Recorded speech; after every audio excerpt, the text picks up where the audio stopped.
Starting lineup. Mariners are 19 and 18, and they will lead off their second baseman, D. Gordon. The center fielder, Mitch Haniger, bats second. Hitting third, the DH, Daniel Vogelbach. Edwin Encarnacion at first base cleans up, batting fifth. Left fielder, Domingo Santana.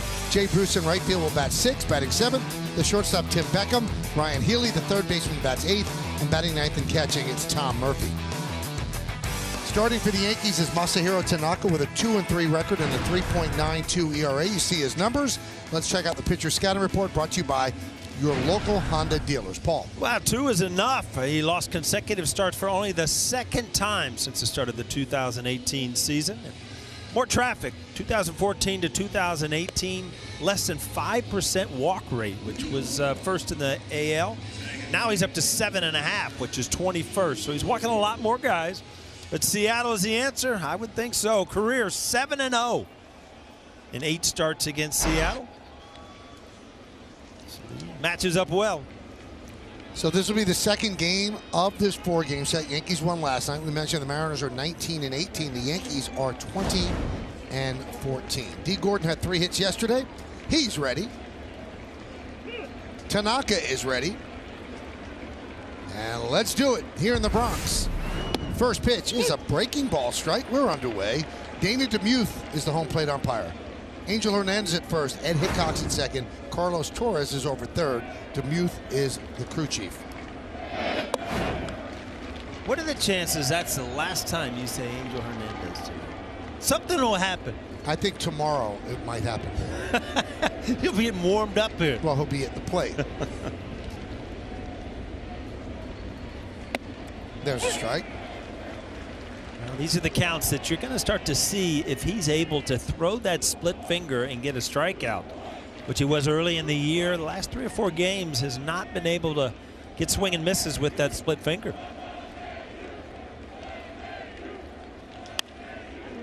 Scoop the other way and out of play. 1-2.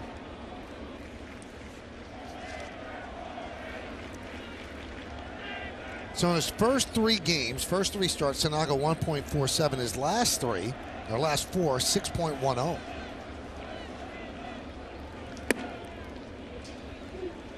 Two and two. Gordon had 3 hits last night, as I mentioned. That's the 70th time he's had 3 or more hits in a game since the beginning of 2015, tied with DJ LeMahieu. Swing and a miss. Down goes Gordon. 1 away. Let's check out the Yankees defense, which is presented, as always, by our good friends at Geico. You've got Maben in left tonight, Gardner in center, and Clint Frazier over in right. In the infield, Urshela, Torres, LeMahieu and Voit, third to first. Sanchez behind the plate. Tanaka's on the mound. LeMahieu got his Gold Glove for playing second base with the Rockies last year, right before the game. He can really play the position. Yeah, he can do a lot of things on the field. Obviously, defense is one of them.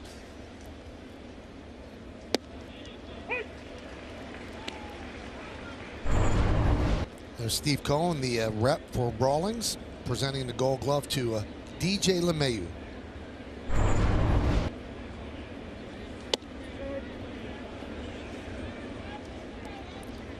That's the 3rd Gold Glove that he's received.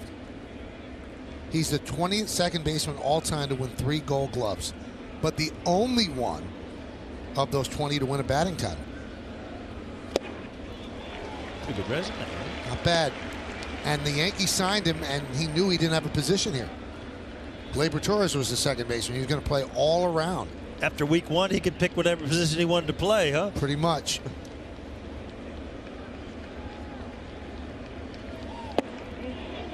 And they warned him about everything. And the interesting thing they told him, Paul, listen, if you sign here, we'll find a spot to play almost every day, but you're probably not going to play on opening day. Yeah, I was going to say, he didn't play opening day. We were waiting to see where he was going to start. And that didn't surprise him because they told him, you can't give a guy a rest on opening day.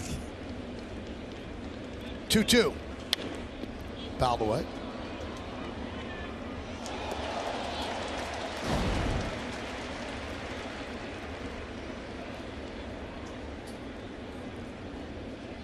Great day here at the stadium, and the lights are on with the early 6:30 start.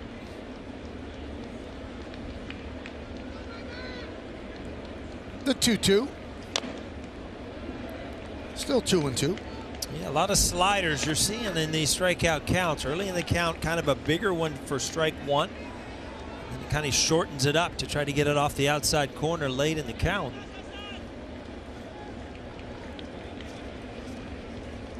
Split finger coming. See if we can get this in the dirt.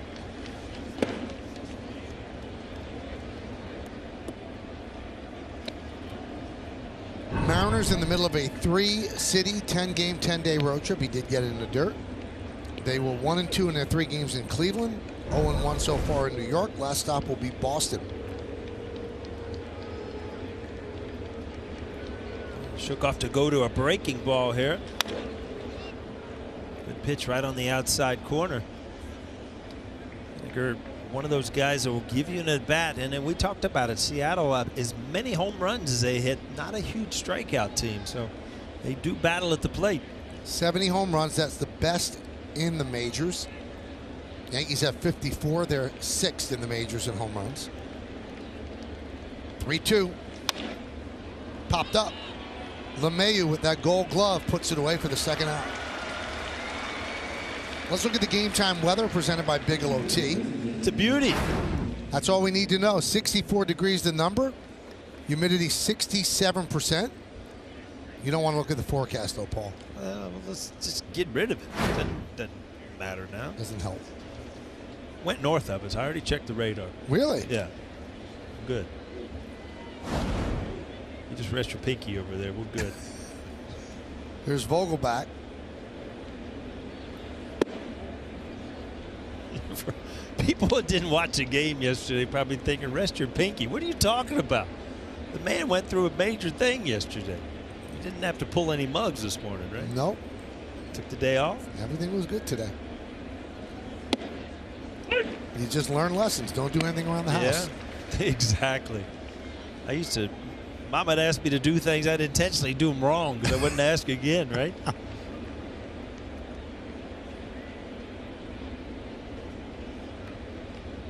The shift is on for the big lefty slugger. He gets on base. He has an on-base percentage of .432.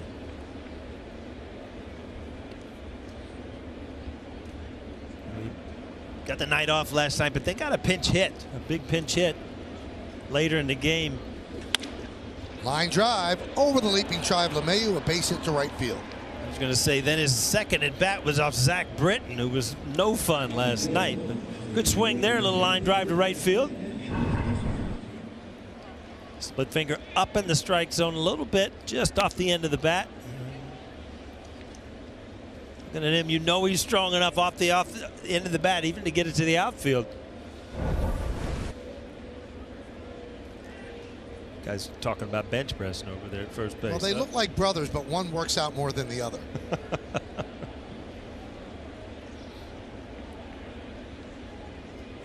Here's Encarnacion.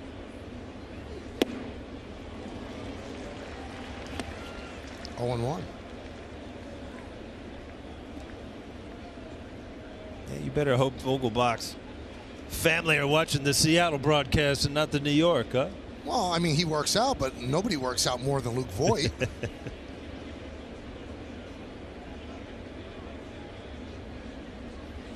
He could be standing next to an MMA fighter, and he probably works out more. He's a strong man. And the interview that he did with Ryan Ruocco at the start of the show, the guns were out. Now, oh, yeah. Last night they were out, even in the cold weather.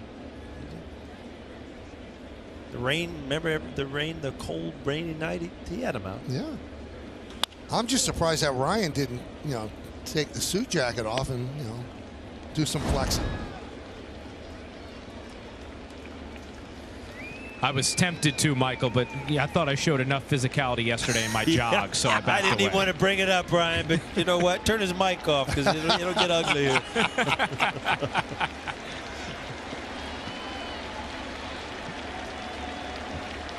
1-2. Strike 3. Encarnacion down looking. No runs a hit, no errors, and one man left on base. Mariners nothing, and the New York Yankees coming to bat.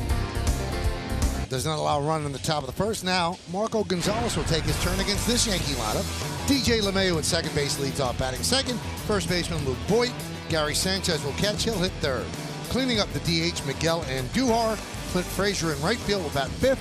Batting sixth, playing shortstop, Gleyber Torres. Gio Urshela at third base will bat seventh. Batting eighth, playing left field, it's Cameron Maben. And Brett Gardner's in center field, and he will bat ninth. The numbers on Gonzalez, the opening day starter for the Seattle Mariners, very, very good. 8 games, 5-1, 3.28 ERA. Let's check out the pitcher scouting report, which is brought to you by your local Honda dealers. Well, you talked about it, Michael. He is at the top, tied for third in the MLB with 5 wins, off to a great start. A 6-game winning streak, personal winning streak, snapped last time out. But he's a soft tosser. Rarely breaks 90 miles an hour average. His average velocity when you put all his pitches together throughout the game, 82.8. An old school guy, but he does pitch ahead.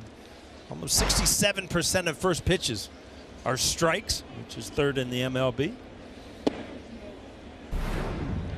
It's a good scouting report. He didn't listen to me. No. Gave you a fastball right away. It was close. LeMahieu has an 8-game hitting streak. 1-1. One of the few guys that, he in the old days was, 93, 94, went through Tommy John surgery. Most guys actually throw harder. I don't know if he could still get there or if he's just decided to pitch, but you'll watch.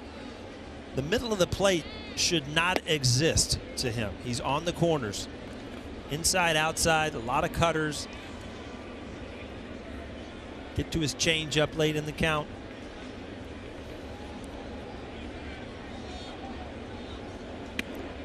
Now, he was originally a draft pick by St. Louis. First round pick in 2013. 19th pick overall out of Gonzaga. But he was traded for your cousin, Tyler O'Neill. That's how the Mariners got him. Sure. Cousin Tyler. See him every Thanksgiving. High fly ball, center field. Haniger hardly had to move. One away. Let's check out the Mariners defense presented by Geico. Santana is in left, Haniger in center as he's reading. Bruce is over in right. In the infield, it's Healy, Beckham, Gordon, Encarnacion. That's third to first. Murphy's behind the plate, and on the mound, Marco Gonzalez.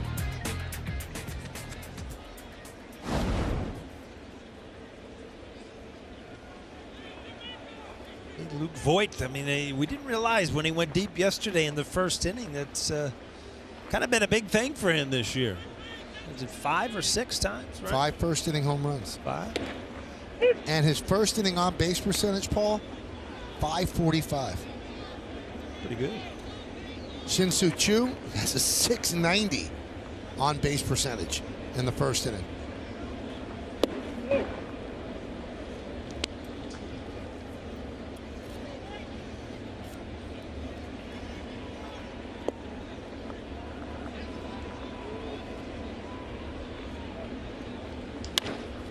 Ground ball to third. Healy gets Voigt. 2 away.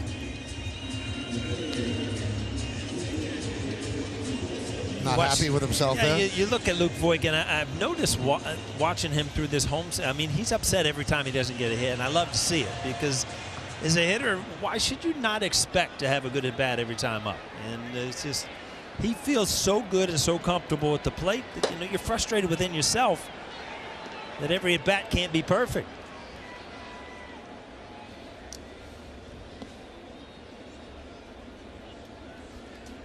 Here's Gary Sanchez.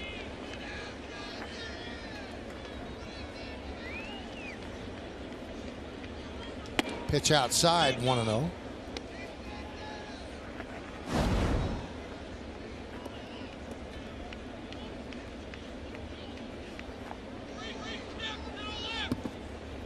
Just underway here at the stadium, Mariners and Yankees. Game 2 of 4 between these two teams. After this series, Yankees have a mini road trip. They take a 3-game jaunt to Florida. They'll meet the Rays in St. Pete Friday, Saturday, and Sunday. And back to the stadium.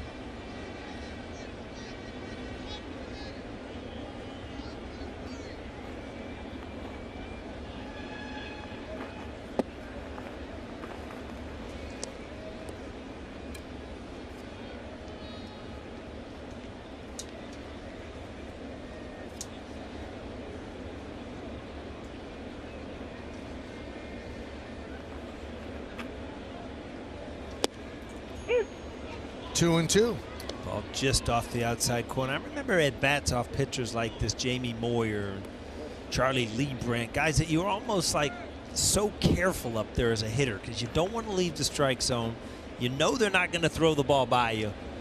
So basically you're getting yourself out because he's doing nothing other than trying to screw your timing up, but you're getting yourself out by usually going outside the strike zone or trying to do too much with the pitch that you can handle. So would you rather face a guy like this or a hard thrower? A hard thrower takes a lot of the thinking out of it. To here, you know, you kind of get into a game as, you know, like I said, you're just trying to be too perfect. Strike 3, Sanchez down looking. So 1-2-3 inning for Marco Gonzalez and the Mariners. So we'll go to the second here at the stadium. 0-0. You're watching Yankees baseball on Yes. We're saying hashtag Yankees Prius Prime to keep the conversation going. And there's the top catcher offensively. Yeah, you're way above average right there. Here's Domingo Santana leading off the second. Foul ball.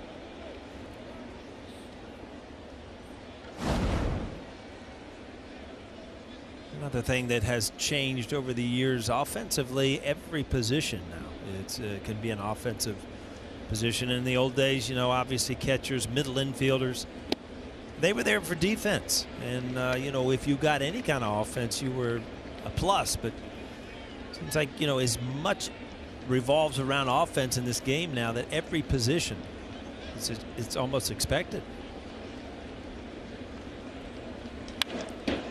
And shortstop was one of those positions. Just give me defense, then Ripken and Jeter and A-Rod and Garcia Paula kind of changed the thinking that you can do both.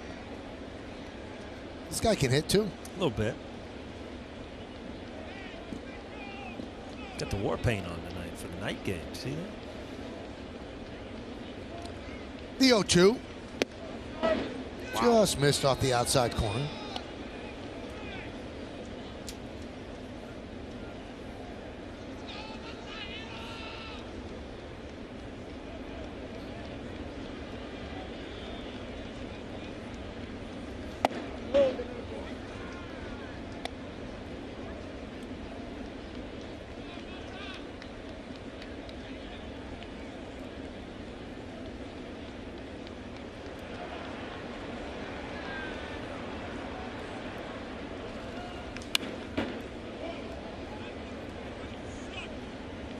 Still 2-2. You can look at Tanaka and almost see that he's kind of searching the way he wants to go about hitters now. It used to be get ahead, split finger until you get a swing and a miss. Now you saw that was even a fastball up and in. He's trying to figure out new ways to get hitters out. There's another slider down. You see him almost after every pitch looking at the scoreboard for the velocity. It's an indication on what's working and not working. Wow. Umpire looked like he wanted to call strike 3, but instead it was ball 4. You know, he struck him out twice in this at bat in my mind. Take a look at stats with Lowe's. Teams with the best record in baseball since April 16th. The Cubs at 13-4, that's the best, and the Yankees are next at 14-5. Yankees have obviously the best record in the American League since that time. Diamondbacks and the Dodgers, and then the Twins, who the Yankees just took 2 out of 3 from. Here's Jay Bruce.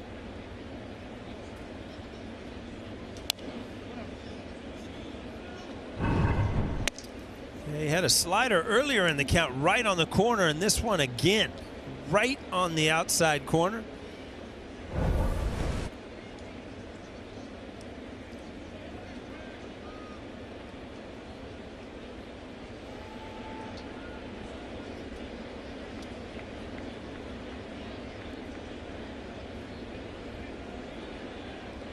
Read a story in The Athletic today about Bruce, how disgusted he is when he looks up at the scoreboard and sees that he's hitting 176.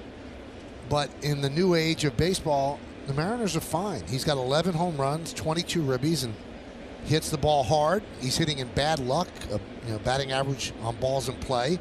They think that that will even itself out, and the average will be better. Line drive into right field. That is going to be a base hit, and it gets by Frazier and goes to the wall. Santana is at third. He's going to stop right there. A double for Bruce. Second and third, nobody out. Yeah, Santana had to somewhat hold up to see if Frazier was going to be able to bring this in, and it just got by him, beat him to the spot. Ball up in the strike zone away. Just kind of skipped by.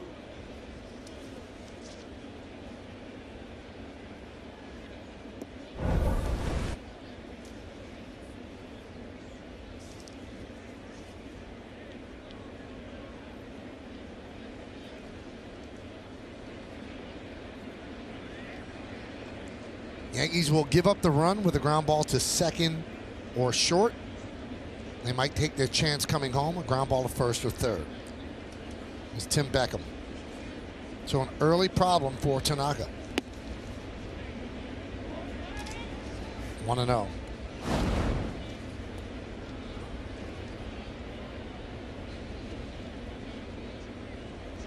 So Urshela, hard ground ball to third, could come home, and Santana might not even leave. And then you've got Boyd on the lip of the grass.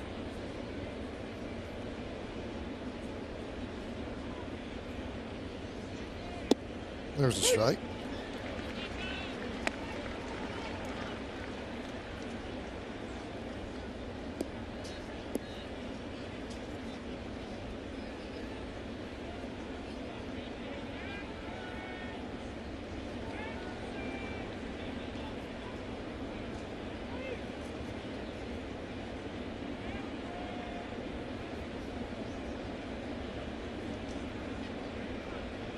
One. Ground ball to Urshela. He's going to come home. He'll run down. And Sanchez will tag him out. Moving to third is Bruce. Beckham reaches on the fielder's choice. Well, Michael, you called it. The corners were in. So, you know, Urshela makes his play look easy. Again, an in-between hop, hit hard. It comes in. Gary Sanchez does a good job of running him all the way back.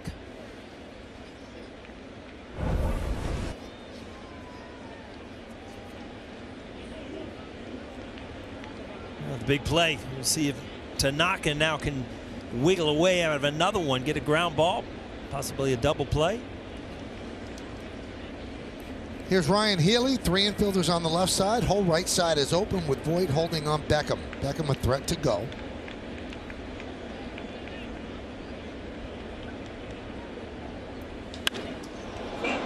Fly ball deep left center. Going back is Gardner. He'll make the catch on the track. Tagging is Bruce. He'll score easily. Throw comes into second. A sac fly for Healy. It's 1-0 Seattle.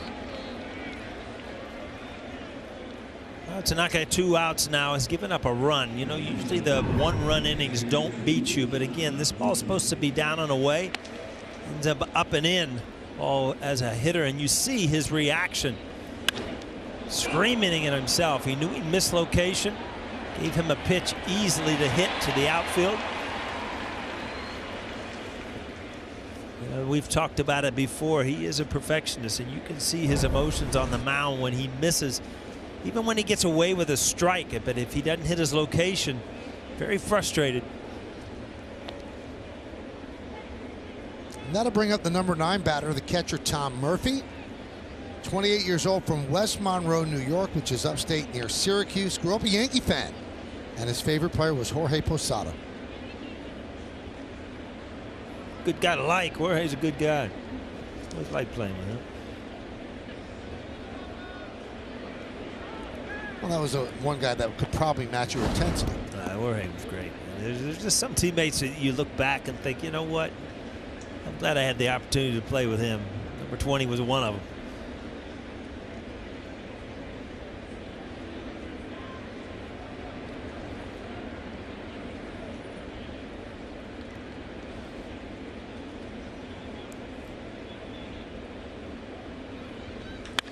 Drilled deep to left field, but foul.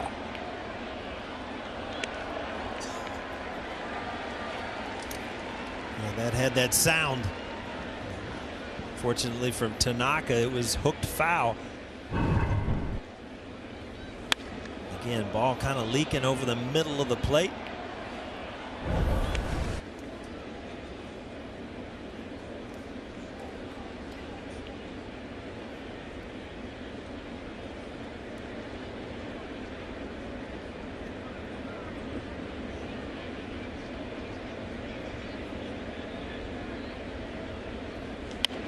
Right in the hands, 0-2. Murphy part of the tandem here with Seattle. They've got a lot of production out of this kind of a platoon catcher between he and Narvaez. 292, 7 home runs and 18 RBIs combined with a slugging percentage of .500. So anytime you take 2 guys and put them in a position and get good offense, only helps the team.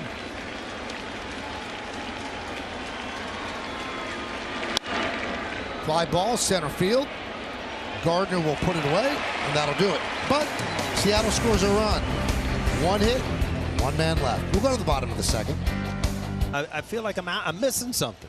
You're going to spend all that time watching all these episodes. Well, I mean, I got to do it one night, but it's, yeah. I'm saying that you're not going to do it. Okay. It is so worth it, Michael. It's so worth it. It might be, but, you know, sometimes you miss the boat, and, you know, that's a trip you don't go on.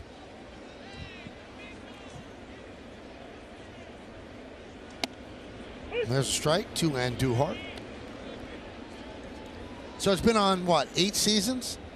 Yeah, this is the 8th season. Some of the seasons I was told were only like 6 episodes. So, you know. 7th season was 7. This one's 6. Ground ball is short. I was going to come over with the popcorn and do it with you. So I guess you're not in, huh? You know what? I would like to be part of, you know, the conversation right now, but I don't have the time. No? No. I can't figure out why. It's a little violent for the kids to see. And yeah, that's what I hear. I'm going to let you know. Okay. Tell me if I should invest the time. I'll talk to you in 4 years. Clint Frazier takes inside 1-0. That's the beauty of Ruocco, though. He was in from the very beginning. Nothing gets by him. It's true, Michael. I can't deny that.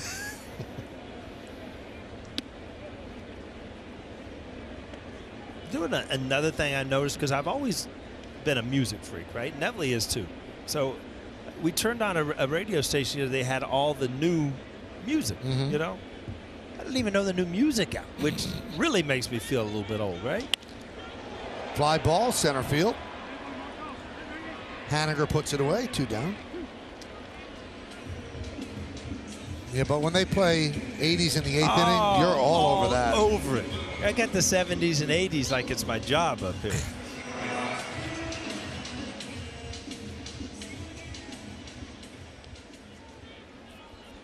Here's Gleyber Torres.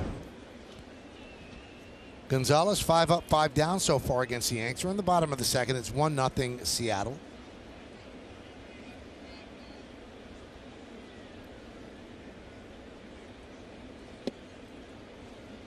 Oh and 1.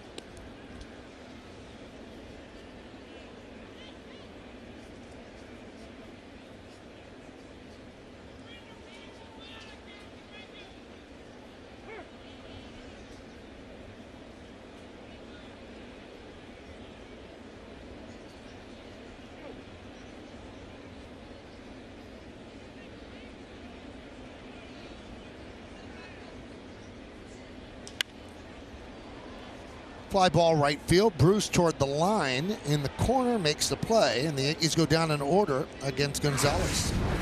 We'll go to the 3rd inning. It's 1-0 Seattle. Masahiro Tanaka.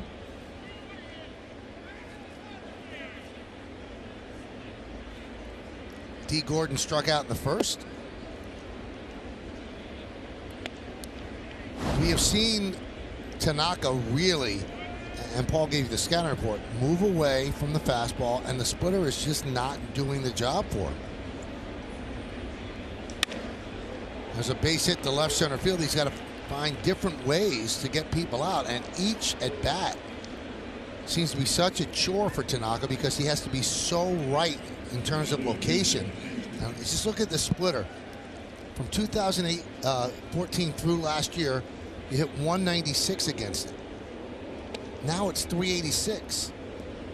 In those previous years, you struck out 30% of the time against the splitter. I was just looking, James handed me this. Both of the hits earlier in the game were on split fingers, which brought that average up this year to 413.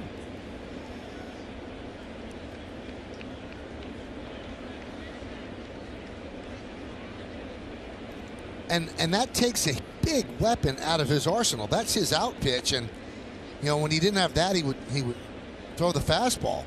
But the fastball, the velocity is not the same as it was, and the splitter is not splitting, so to speak, and getting people out.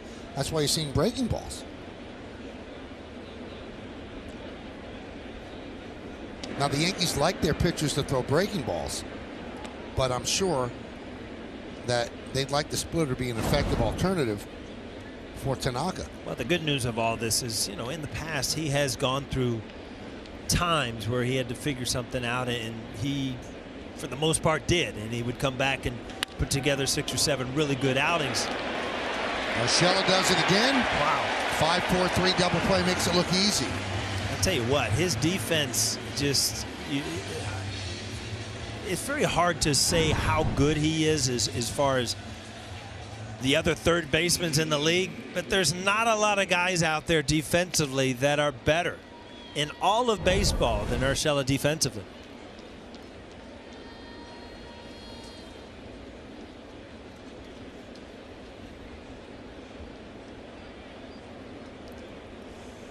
There's Vogelbach. Singled in the first inning to right field, takes a first pitch strike. It's a strike one, and it's a slider, but it's up in the strike zone. And, you know, against this Mariner team who like to elevate stuff, you know, it's kind of a dangerous place to be pitching in Yankee Stadium.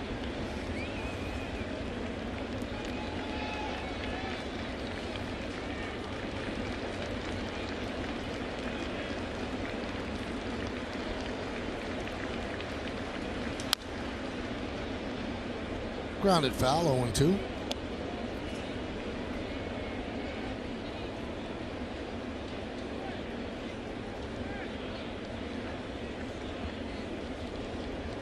Earlier in the year, it would either the two-seamer, he'd run over the inside corner, or a split finger.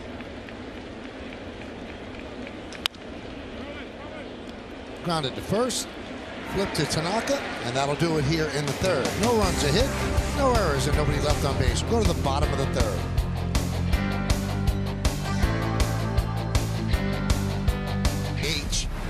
And until all the injured parties come back, that's an alignment that works, and that's not taking anything away from Andujar, because what Paul said, I mean, Urshela could play third base with anybody.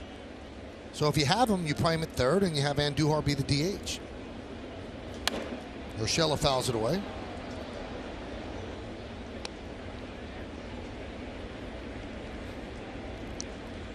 If you put the minimum plate appearances down to 80, which it's not, he's below the minimum that you need at this point, but if you put it down to 80 plate appearances, he's leading the American League with a .352 batting average.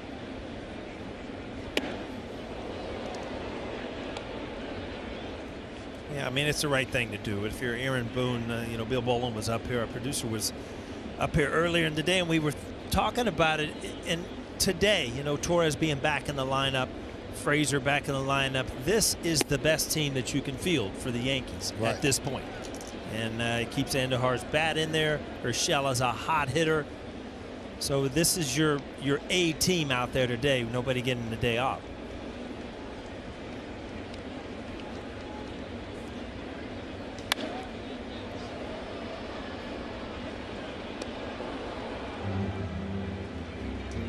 A pitcher like Gonzalez, Paul, does it get easier the second time you see him?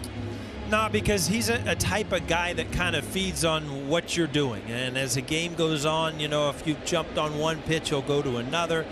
It's all about, you know, his control, his ability to hit corners, and your ability as a hitter to stay in there and grind through at bats and get good pitches to hit.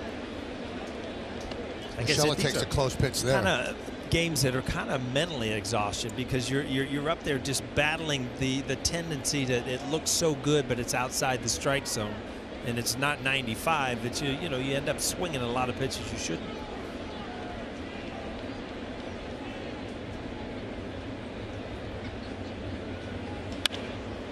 Fly ball into right center field. On the run is Bruce. He can't make the play. It'll go to the wall. It's another hit for Urshela, a leadoff double here in the third. Well, again, got in on him a little bit, but he stayed level through it. He doesn't have a great sound. Again, when you're a hot hitter, you can put it in play. You'll find a hole. Gets to the wall. Nice, easy double. Good way to start the third.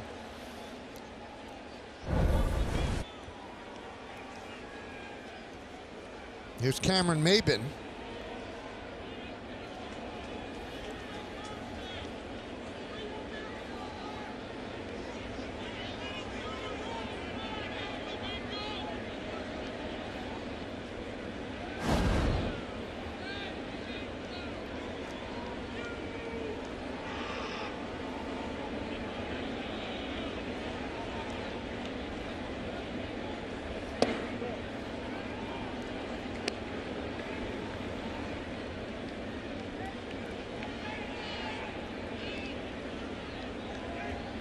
Another guy that has really pretty much done everything he can with the opportunity since he's been over here.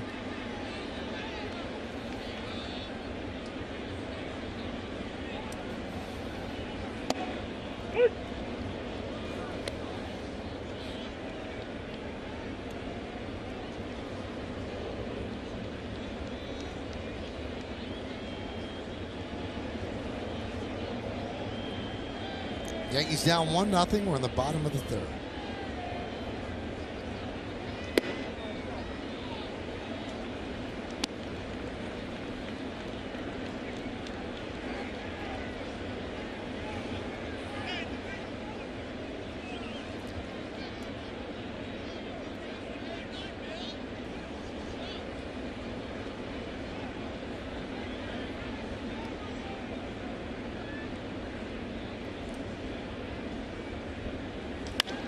High fly ball, right field.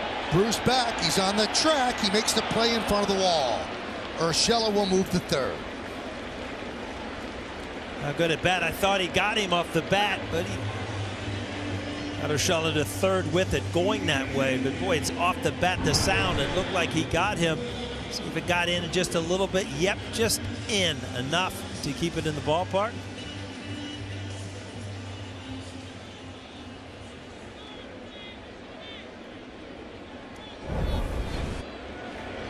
Now the Mariners are bringing the infield in for Gardner, trying to cut off the run at third.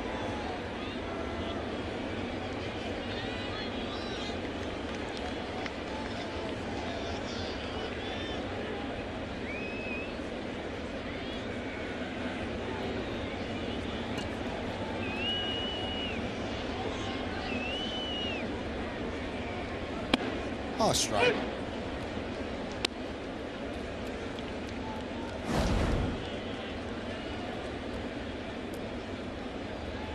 Paul told you with the scouting report, Gonzalez's average pitch is about 83 miles an hour.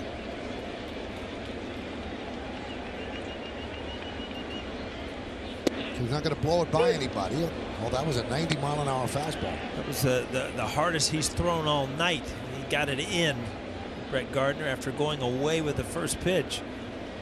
So now he's got about a 75 or a 77-mile-an-hour pitch waiting.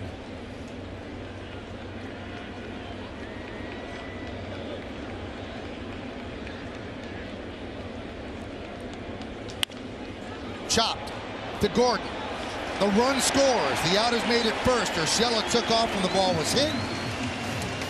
And an RBI for Gardner. It's 1-1. Well, this is why you use that design play called the contact play. That doesn't matter. As soon as that ball's hit as a runner, you're going. And if it's not fielded clean completely, as it was not there, you can steal a run. Good job by Urshela. You get a walking lead. And soon as that ball is hit, doesn't matter. It's not your fault if you get thrown out. You're going. 14th ribby for Gardner. That's a gamble taken by Aaron Boone. You know, he'll relay a sign to Phil Nevin at third base. You know, we're going to put the contact play on. There's a few options. You know, you're going to see it through. You're going to hit it, go on contact. And once in a while, as a manager, you take that chance.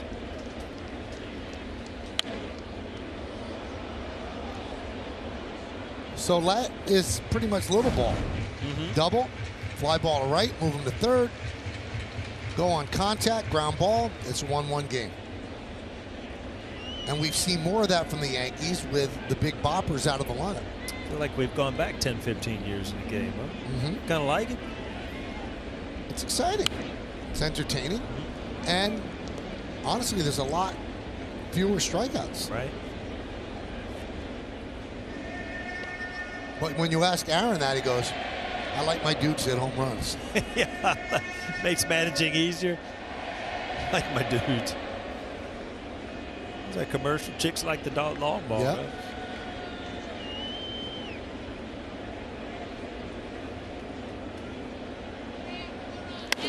Ground ball up the middle, and there it is, a 9-game hitting streak for LeMahieu.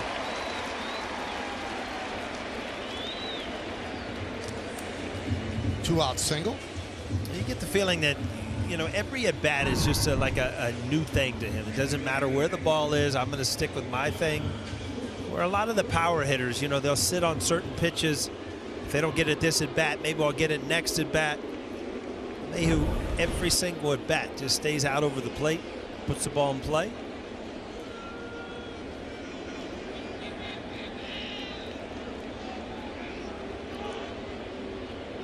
Here's Luke Voigt, grounded to third in the first.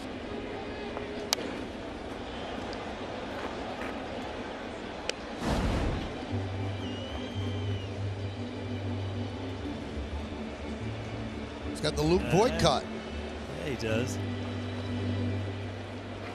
I'm getting a haircut tomorrow. You think I go with that or what? A little cut apart in there. Yeah.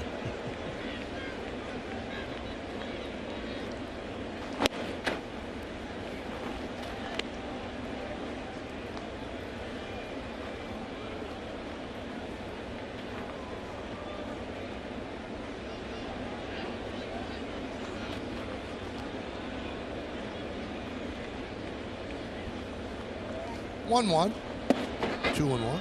Are you the kind of guy that, you know, makes that appointment like weeks in advance? No, I made it on Monday. See, Mama gets so mad at me because, like, you got to make an appointment. I don't know what I'm going to be doing 2 weeks from Tuesday at 10 o'clock. Maybe I got a golf game or something.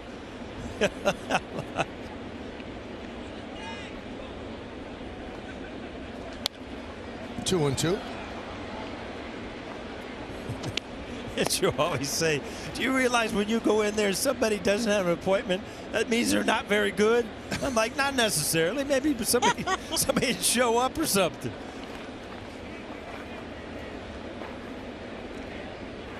Like a variation of Yogi's old saying, nobody goes there anymore, it's too popular. Yeah.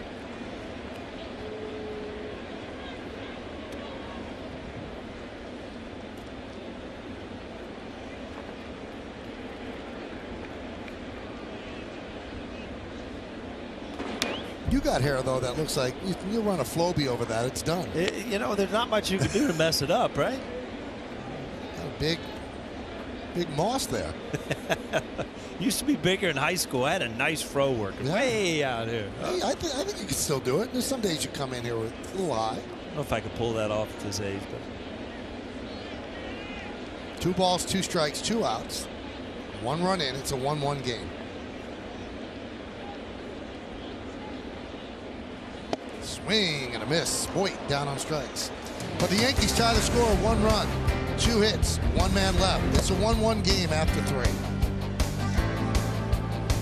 We were excited to get him when we did late last season, and he's been terrific for us and a big part of us winning games. Now, your thought process on contact on that play, is that an automatic with one out? You're going to send the guy from third on contact? A lot of the times we're going to bet on any kind of movement of the infielder should put us in a good position to score there. And with two, even if we're out there, it's still 2 outs, and maybe we set something else up, but we feel like it's a worthwhile gamble. Any concern on your part with Tanaka, Aaron, that he just has not been able to get outs as consistently with a splitter this year? Yeah, I mean, that's the one pitch for him that's obviously really important. That's been a little bit inconsistent for him, but we're seeing flashes of it. But that's a pitch he's got to have his dominant stuff. All right, thanks, Aaron. All right. So there you have it. He's given up a couple of hits on the splitter so far. Yankees got him to run back, so it's 1-1 as we go to the 4th inning here at the stadium. And we thank Aaron for making himself available. You know, I leave the booth for 5 minutes. I come back. You got an interview with the manager. You just got up. You knew that we were going to do Aaron Brewer. Well, I might have had a couple important questions asked there, you know. Well, it's hard to ask from the hallway. Well, you call him. Call him back. I got something I'm wondering about. Audi scoreboard shows you 1-1.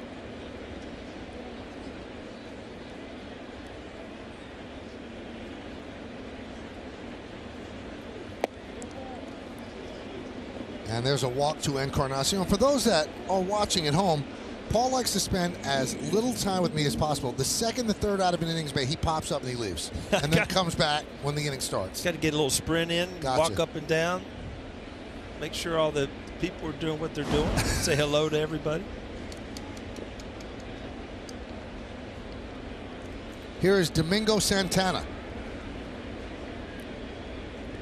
So Encarnacion at first, nobody out. Tanaka from the stretch. Laced into right field, but right there is Frazier. One away. Is there anybody better out there, though? You go out here from the media food to the people to the guards to the elevator people. Everybody. We're like one big family here. Happy family. Nice, huh? Very nice. That's why you love home games. Oh, I look forward to coming here. No doubt about it. Here's Jay Bruce. He had 19 hits coming into this game, 11 of them home runs. So he had a double his last time up.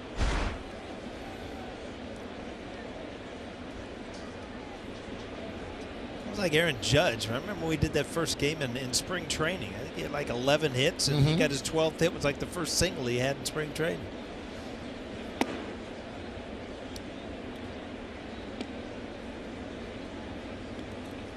We mentioned this earlier yesterday. Mariners got off to a great start. They have certainly leveled off. They're 6-10 in their last 16 games, 16-17 in their last 33. One game now over 500. High fly ball, deep right field. Frazier. And the ball drops. The ball dropped between Frazier and Gardner. And the runner, Encarnacion, advances to second, and Bruce will reach. Every once in a while, as a right fielder, you think you hear the center fielder call it. Obviously, this ball has to be caught. Too late there. Well, they score that a single. I've always wondered about that. Well, you can't give an error if it's not, touched by anybody. Well, that shouldn't be the rule. That ball had to be caught. That's an out when Tanaka sees the ball leave the bat.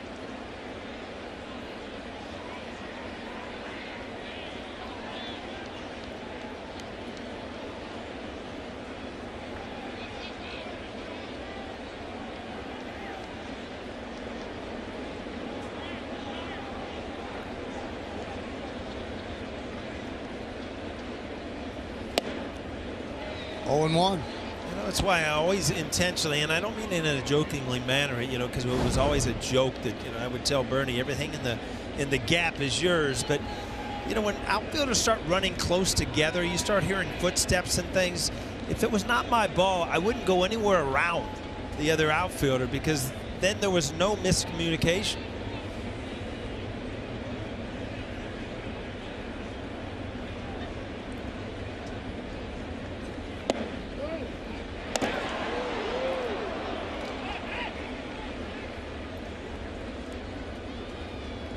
Tried to catch him sleeping at first.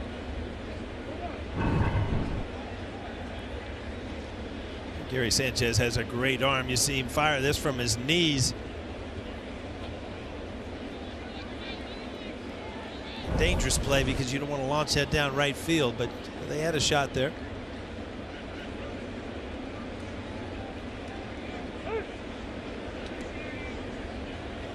Those are usually plays that Sanchez will give Luke Voigt some kind of indication, whether it's a hand signal or something, that hey, we'll try to get this guy after the pitch.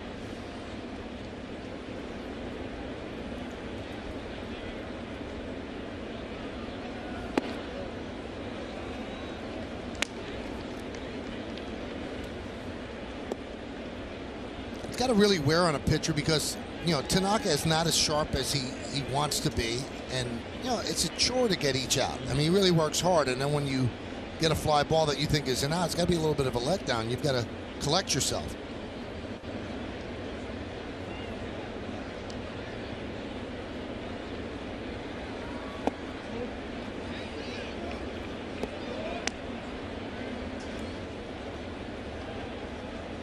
Yeah, it comes down to a huge pitch right here. 3-1, 2 men on. You see, you can't just give in and throw that four-seamer down the middle, but it was a very dangerous pitch right here.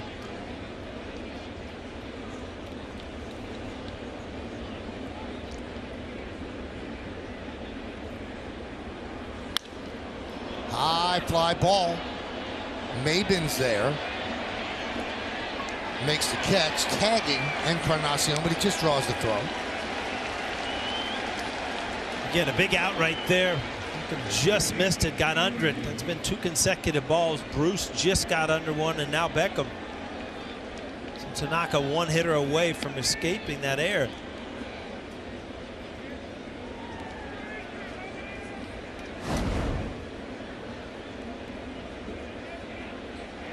It wasn't an air though, wasn't it? No.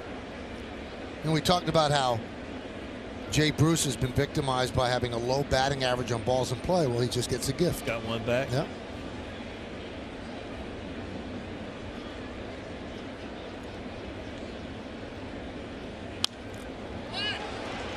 And Tanaka looks like he's going to work out of trouble if anybody makes this play. And it's Urshela who takes over and puts it away for the final out. No runs a hit, no errors in. 2 men left on base. We'll go to the bottom of the 4th. It's 1-1. Bow tie to the game, huh? I like it. And that hat's from the old days. There's Gary Sanchez. Fly ball, shallow right coming on is Bruce. He gets there. 1 pitch, 1 out. Well, Frazier and Gardner talk things over. Once they get to the dugout, they'll go over what went wrong, how to avoid it in the future.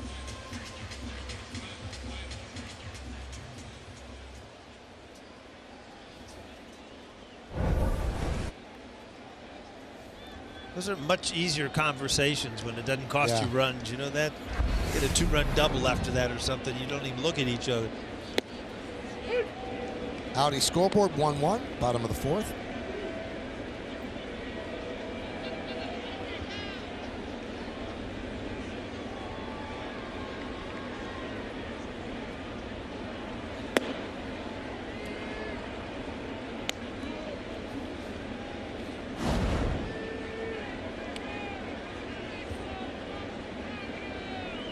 And Duhar batting clean up tonight, and the DH. High fly ball, deep left. Santana back on the track. He'll make the play in the corner for the 2nd out. See Santana having a little trouble picking this up this time of day, but Andujar getting closer and closer. Just off the end of the bat, but his swings are looking better. And again, it's just getting back into the rhythm of playing every single day after a long break. Some guys you worry about when they're not hitting. Andujar you don't worry about. He is just a natural hitter.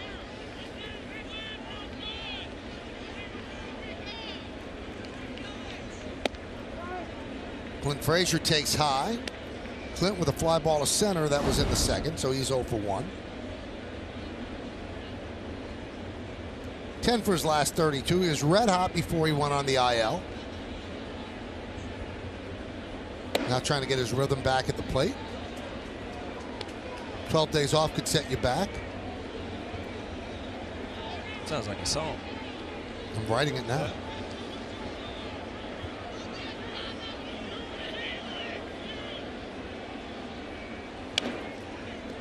Two and one.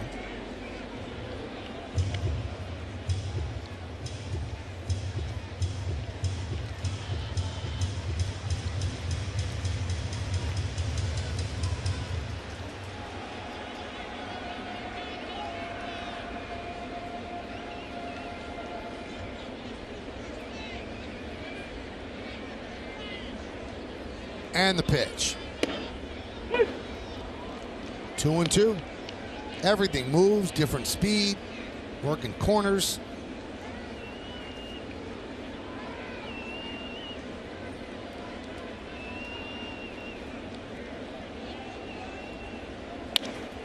Ground ball is short.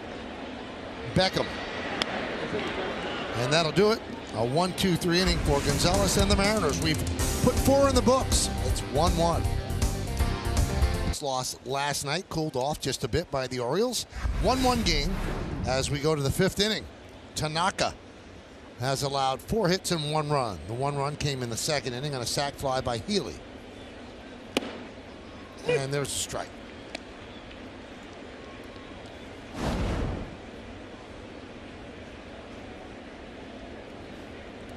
Murphy with a fly ball to center. That was in the 2nd.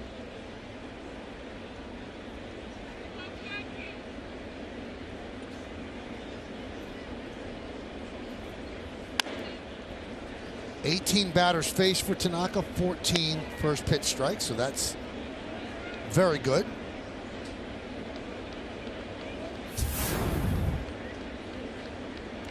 $41 strikes out of 64 pitches.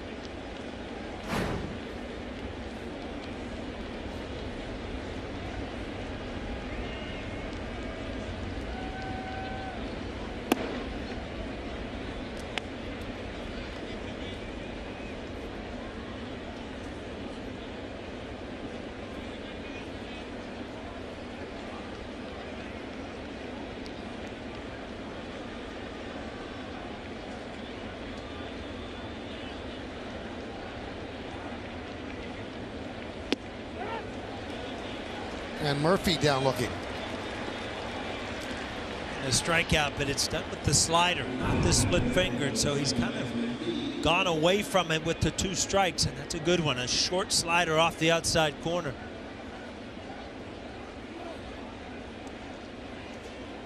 Like, you know, a veteran pitcher trying to figure out something he can go to when he needs it. Continue to work on that split finger, but until you really feel it, you're not going to see it in big spots. Line foul.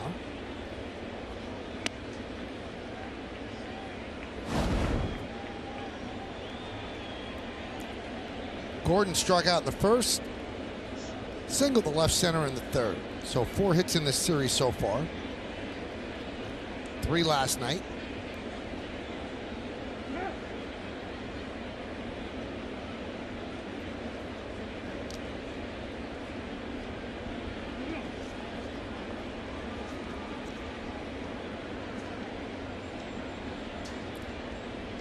Former batting champion.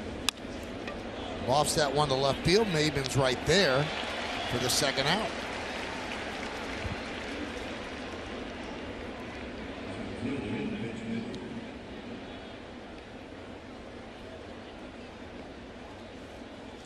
The 68 pitches, top of the 5th. This would be a great kind of a comeback inning to get at 1, 2, 3, get off the field.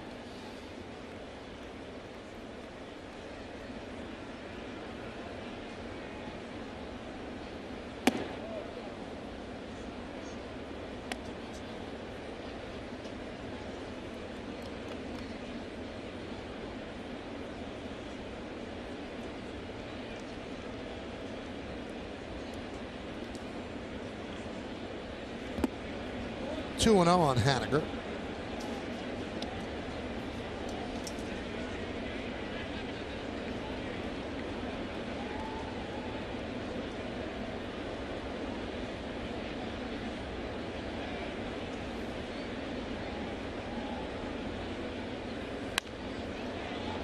Fly ball right field. Frazier toward the line, but that'll make the seats and out of play.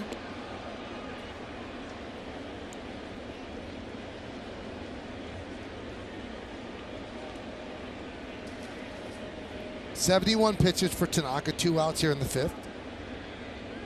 Pitch count in good shape.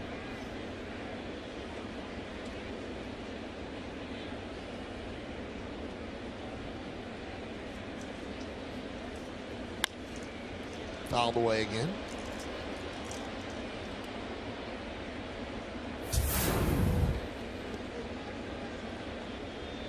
Very economical 3rd inning has kept them in good shape.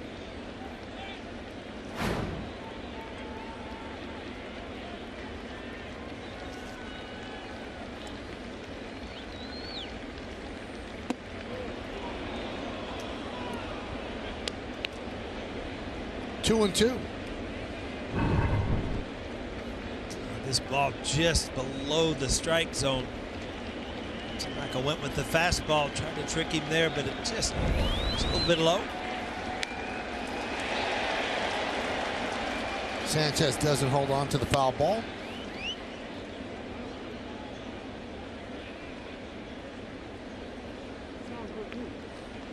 Isn't it amazing how every ball that's even touched by a bat now is thrown out? In the old days, you use a ball for a whole inning, you know, ground outs, fly out. Now it just seems like a ball isn't put in play. It's always thrown out. And that would benefit the pitcher. Sure. Fly ball left field. Maben puts it away, and that'll do it. As Tanaka retires, the Mariners in order. We're halfway through the bottom of the 5th inning. Marco Gonzalez on the mound. And a strike.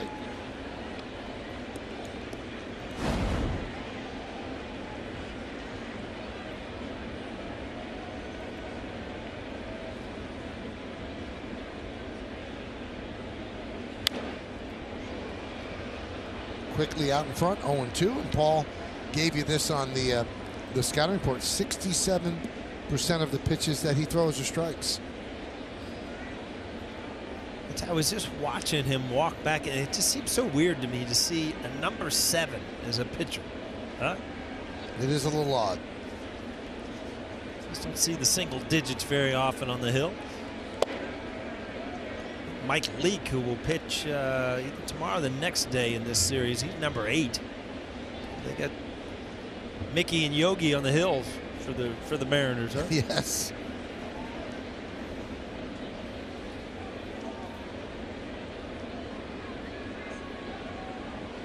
Marco Gonzalez comes from a baseball family. His father, Frank, also left-hander, pitched 10 seasons in the minors, mostly in the Tiger system, reaching as high as AAA. Gonzalez is from Fort Collins, Colorado. 5th big league season.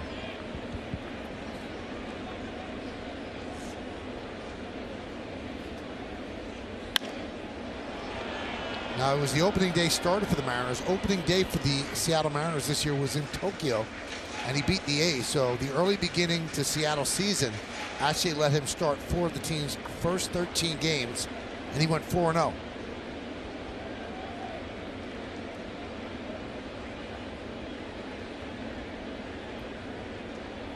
He's always had a problem with injuries, and last year was his first relatively healthy season. He pitched 166 innings.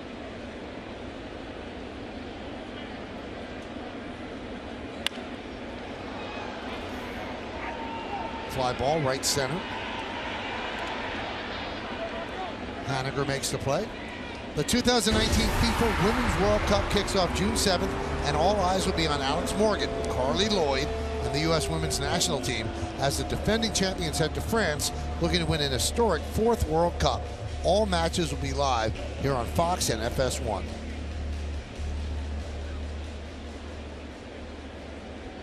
A lot of numbers on that handle there.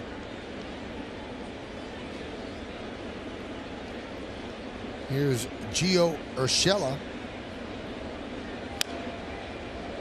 A lot of numbers on his batting average. 361 after that double.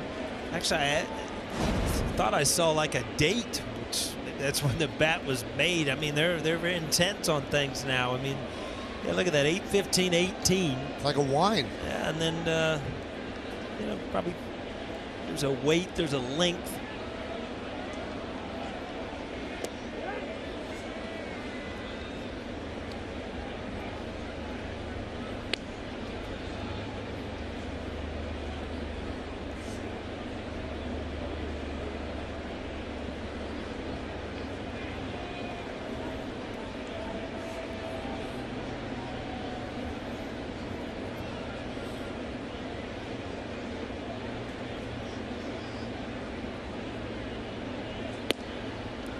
One and two.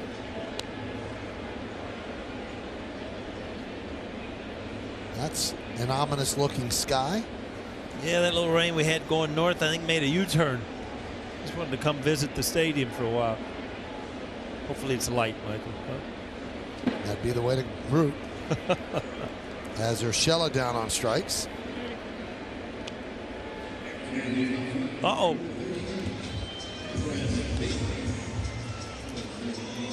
Well, that's not nearly as bad as the other day. There's a little part in there. Maybe we could just hit that little opening right in there. Can we steer that over the stadium? I wish I had the. No, Danny said no. 10 minutes, huh, Danny? Here's Maben. Chopped to short. Maben beats it out. Once it got by Healy and Beckham had to field it, you knew Maben had a chance. Yeah, Maben has good speed. He got out of the box, and you're exactly right. Just gets to the shortstop. No chance.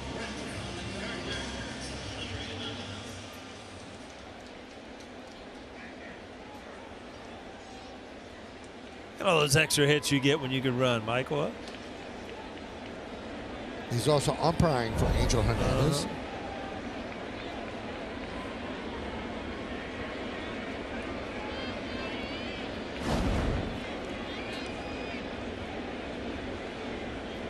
Here's Brett Gardner. He's driven in the Yankees' only run. Runner on third, one out, infield in. He hits a ground ball to Gordon at second. But going on contact was Urshela. And Gordon took the out at first. And that tied the game at 1. That's where we are right now.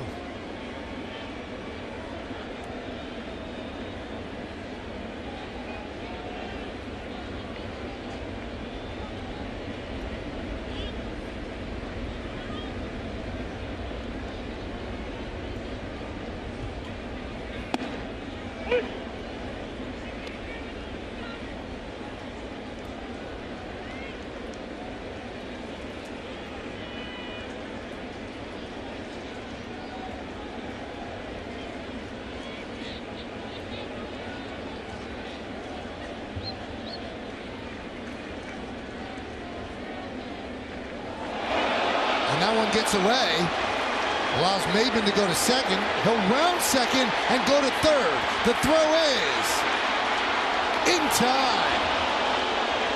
As Maben got a little greedy and tried to go to third base, and a good throw got him. Yeah, and a little hesitation from picking up Nevin. You got to make your decision there because it took away. Trying to pull that hand back. Not. He's out. Tried the swim move. Couldn't get it done. We go to the 6th. Today, for the first time in a while, he spoke last night, said it took a little while for him to get strength back in his whole arm because of the way his biceps blew out, in his terms. Also said he saw a specialist in California. Did not elaborate on what that specialist said. Said he did not have a timetable for his return, just would start ramping it up and see how he feels swinging. Vogelbach swings and misses. And Michael, the other thing that was sort of interesting is he was asked multiple times how he's feeling and if he has any pain or discomfort at this moment, and Giancarlo would not give a clear answer. He just said, there's no major update at this time. I'm just going to start swinging. Grounded softly back to Tanaka. One away. There's been, not to be dramatic, an air of mystery. It didn't seem like it was going to be a long-term thing, and First it was the biceps, and then it became the shoulder, and then the cortisone shot in the shoulder. And as Ryan just said, there hasn't been that much information forthcoming. And that's a big bat out of the Yankee order.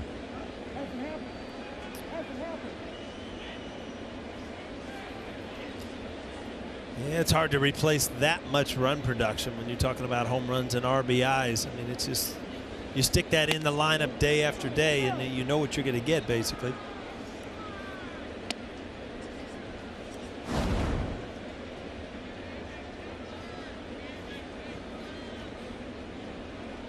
Encarnacion 0 for 1 with a walk. 1-1 game. We're in the 6th. 2-0. As you can see, it's starting to rain.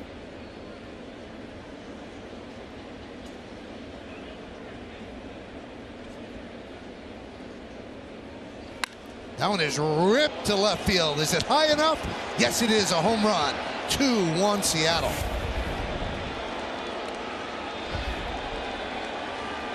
I was just going to say, you got to be very careful with him. He kind of sits on pitches, and again, he's done this for a lot of years. 7 consecutive years with 30-plus home runs.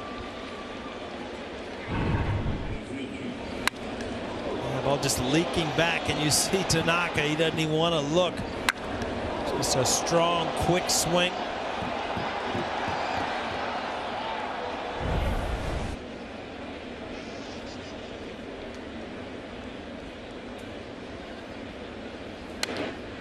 Santana fouls it back. So he's got great numbers lifetime against Tanaka, including that home run you just saw. He's 12 for 27. And for Encarnacion, his 391st career home run. Santana with a high fly ball center field. Wynn takes it. Gardner makes the play. And that 391 in the home run column breaks a tie with Greg Nettles for 61st all-time on baseball's list.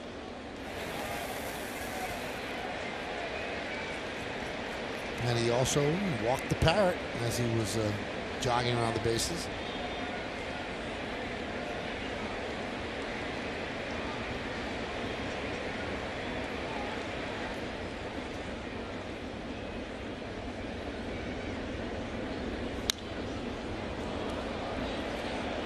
Fly ball shallow left. Maben makes the play to retire Bruce. But the Mariners take the lead on the Encarnacion home run. It's 2-1 as we go to the bottom of the 6th. Without the express written consent of the New York Yankees, I get excited about the disclaimer too, guys. I can't wait every night, Michael. Never changes, though. Never changes. Consistent. There's Brett Gardner. You know, we talked about the splitter and how it's been a tough pitch for Tanaka this year. 3 for 4 against the splitter on balls put in play, and including the home run by Encarnacion. You know, if you look at it, I mean, it's 2-1. He's kept the Yankees. He's actually only given up a couple runs, and he's pitching with. There's a 3-pitch pitch. Yep. He's got a slider, a fastball, and a split finger. And you've taken the split finger away basically because he doesn't have command of it. So he's like 66% of his arsenal. He's only given up a couple runs, so he's figuring out a way. But still, I'm sure it's frustrating for him because that split finger is his strikeout pitch. And he hasn't used the fastball as much as he used to. So he's very crafty on the mound and a smart pitcher, but he really has to work to get outside right now. 2-1. Gardner trying to get on 3-1.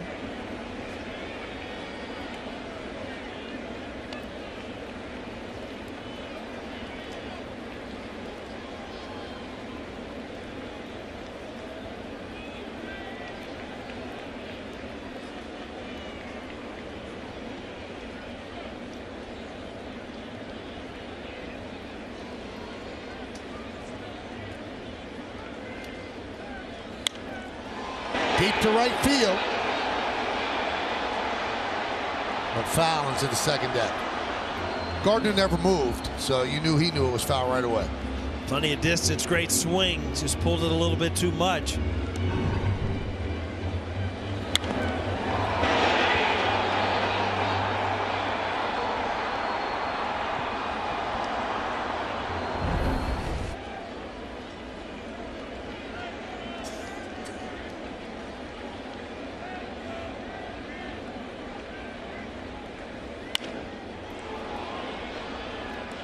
Fly ball, left field. Santana makes the play. One away.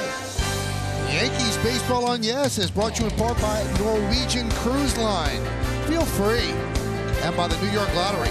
Get out there and play.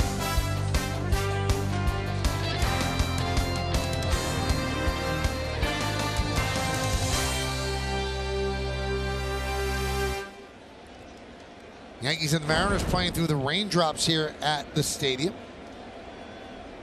2-1 Seattle leads. Back to the top of the lineup, and DJ LeMahieu. And a strike.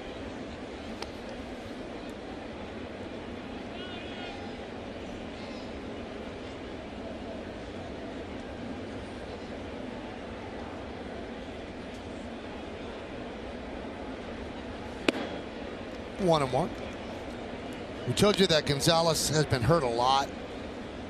Tommy John surgery, missed the entire 2016 season, but he did get back to health last year, and now he has a routine to the minute for his 4 days between starts. He said, every single day when I walk through the doors, I know what my day is going to look like down to the minute. I've seen how fragile I've been, and I never want to go back to that. There it is.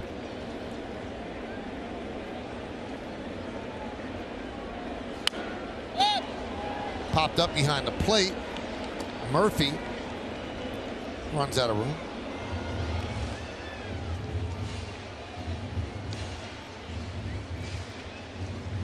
Injuries have to be the absolute worst thing for a professional player, and it sometimes gets frustrating when people question players with injuries, because my good buddy Rick DiPietro was the goalie for the Islanders, and his career ended at 31 because he couldn't stay healthy. He said, it kills an athlete to not be able to play. Injuries are the absolute worst. You talk about schedule. When you're not part of the game, your schedule is just, it's going, your mind is just racing because you have no schedule, and you're supposed to, you know? But every athlete wants to play. Sure.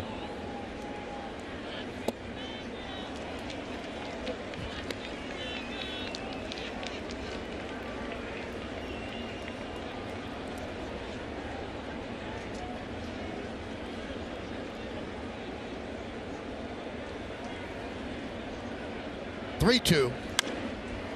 Skied the other way. And out of play. What's the longest you were out in the season? I broke a thumb diving for a ball, so it was like 6 weeks. That must have been. It's horrible. I mean, it must have been terrible for Neville. She sent me on the road. Stay in your schedule.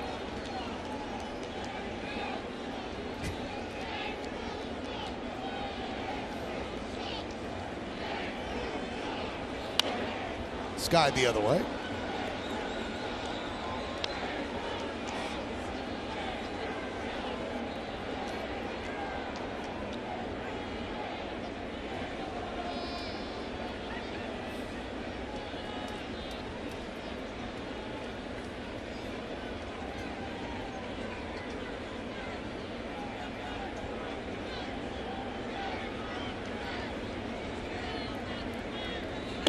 And LeMahieu works a walk with one out.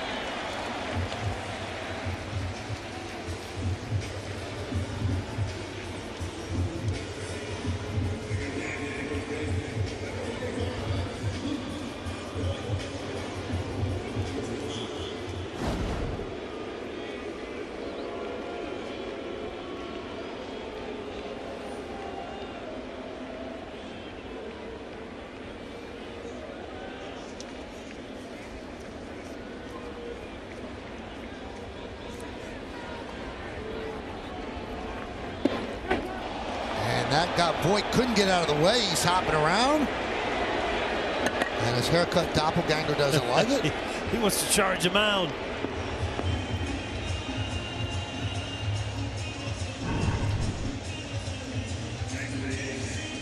A little cutter down and in. Once you get that foot down in the back, you can't get it out of the way. Went right off his ankle bone. That's no fun.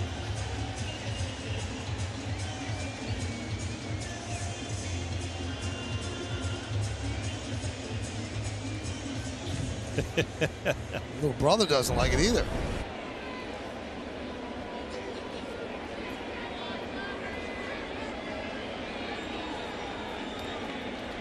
It's coming down here at the stadium. Well, his father's getting a call right now that his son's on TV. That's what's happening. Hi, Dad. Tell him to wave.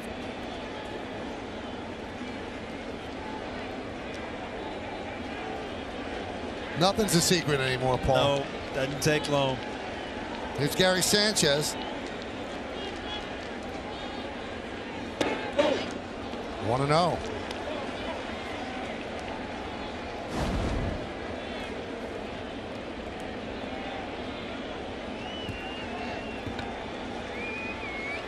Gary Sanchez put rosin on his helmet, which is kind of a good idea, because I always say that it drives you nuts when the little beads of rain kind of go up, but that rosin will kind of soak it up a little bit. A little ahead of the game. You wish you would have thought of that. I know. All these rain things starts dripping in my face. Look at that. Just put a little rosin up there.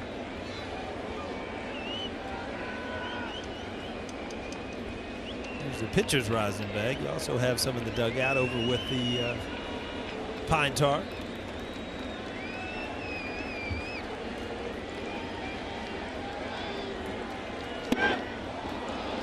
$75-mile-an-hour offering, 1-2.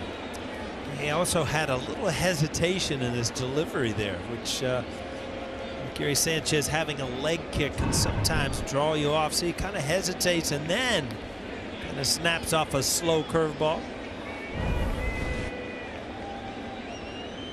LeMahieu at second, Voigt's at first, one man out. We're in the bottom of the sixth inning, 2-1 Seattle.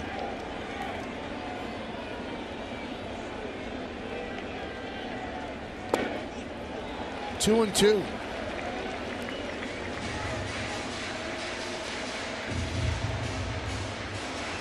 Corey Guerin is up for the Seattle Mariners. 8 relievers, 2 left-handers, 6 righties.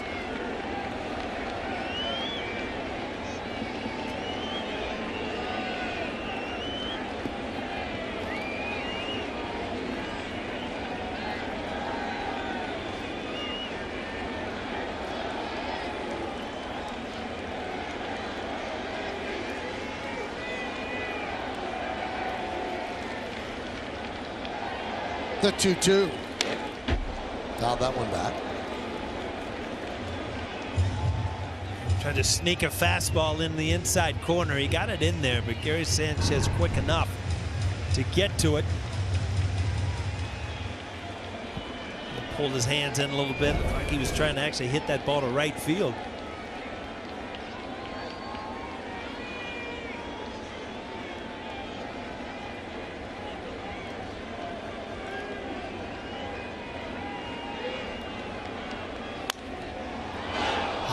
Pop up. Becca makes the call on the catch for the second out.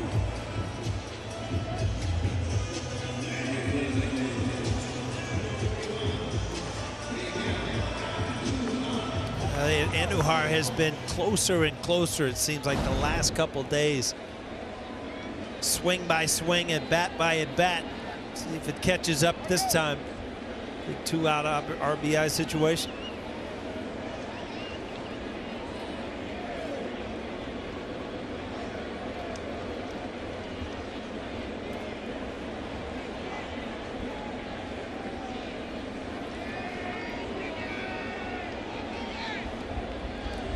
And Andujar 0 for 2. And there's a strike.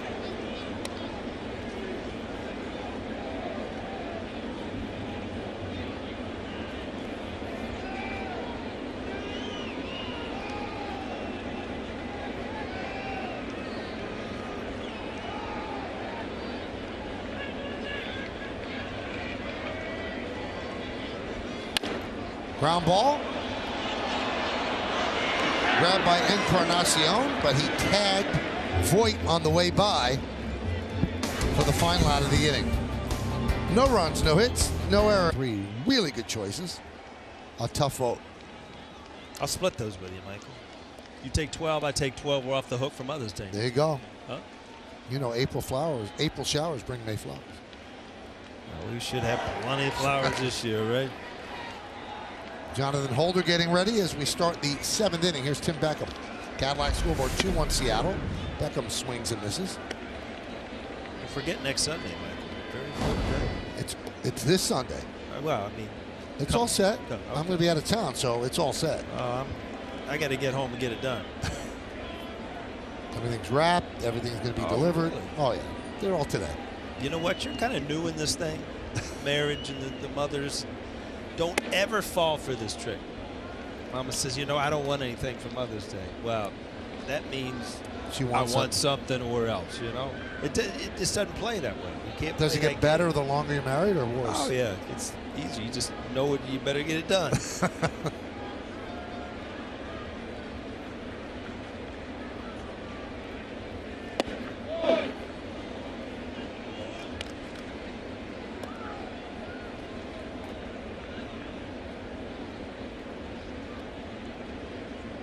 My mother, 93 years old, with 6 kids. She got the phone all day, huh? Got to get her something, too. Oh, absolutely. That's hard. Now, Mama does take care of that. She helps me. 2-1. Oh, what a great catch by a kid that brought his glove. Outstanding play. Getting congratulations from everybody.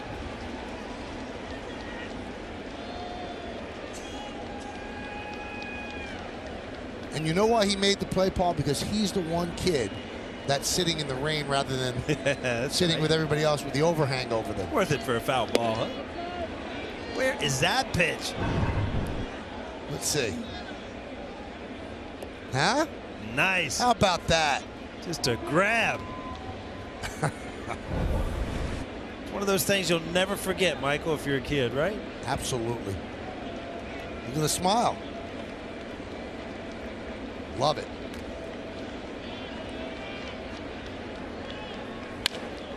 High fly ball, deep right center. On the run is Gardner and Frazier, and it's off Frazier's glove. And Beckham will reach at second. I'm telling you, this ball has to be caught. Frazier didn't catch it, but he was struck out. I mean, the pitch before was right there on the corner. That's how it can hurt you. And this is going to be an E9, no doubt about it. Just off the end of his glove.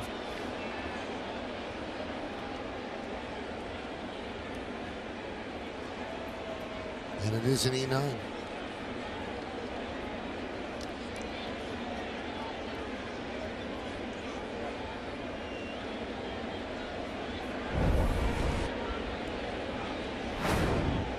There's Ryan Healy. Nobody feels worse than Clint Frazier right now. Tanaka will try to pick him up. Oh, good job by Sanchez there again, you know, in the rain. It's a little muddy back there. That ball will stay down much more.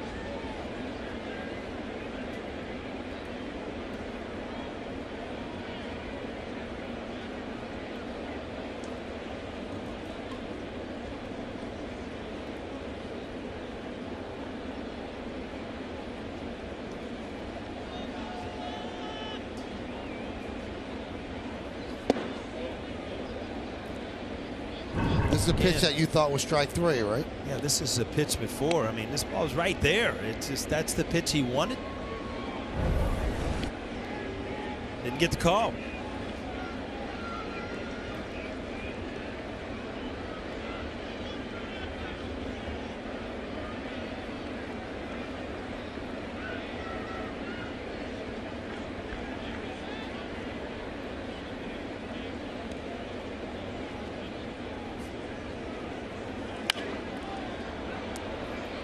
Two and one.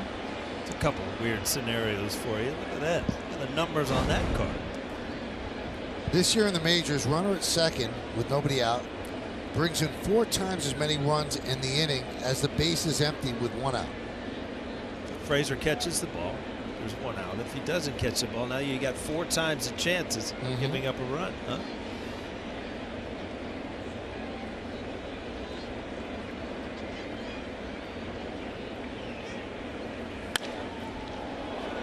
Skied the other way down the line.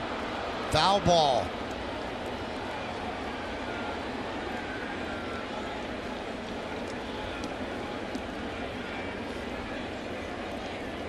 Long foul ball, but Tanaka has an opportunity now with 2 strikes. Trying to keep him in the ballpark. Strike 3. Keep Beckham at second. Danny getting nervous, watching his baby get wet out there, his field.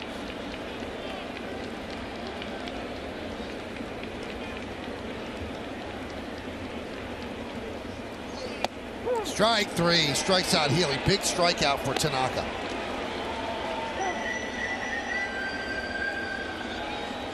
And now they're going to call for the tarp.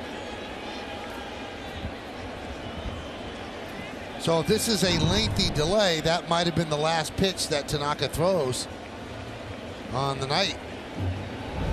Backed up, got him over the inside corner, so Tanaka leaves a runner at second with 1 out as they put the tarp on here at the stadium. You can see that Danny was almost telling the umpire, we got to get this tarp on, otherwise the field's going to be in bad shape, particularly the infield.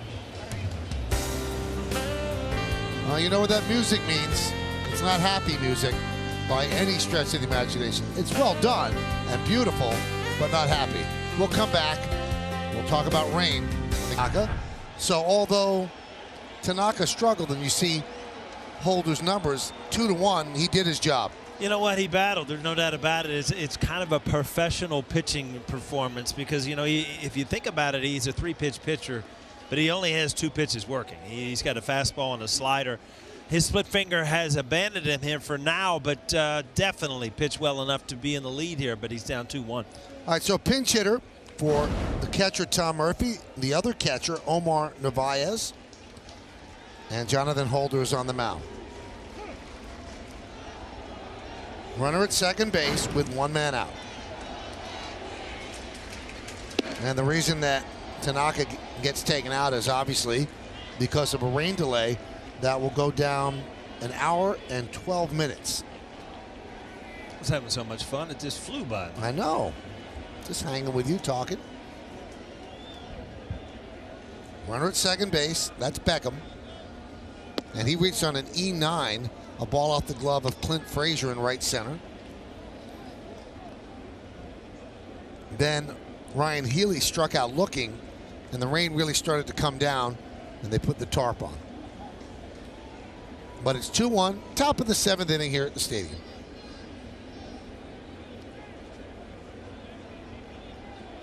Narvaez calls time.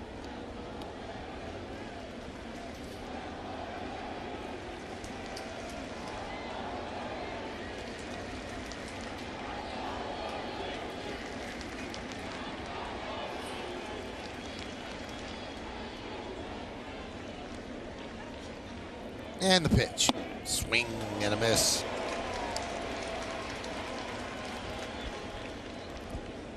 Holder in his first 7 games this year, 6.55 ERA, 2.99 or 2.92 batting average against. Last 6 games, 7 1/3 shutout innings, 125 batting average against. Hitters 3 for 24 against him. He struggled yesterday, but his brothers in the bullpen worked out of it. Bullpen brothers. That's right. Nice. 2-2.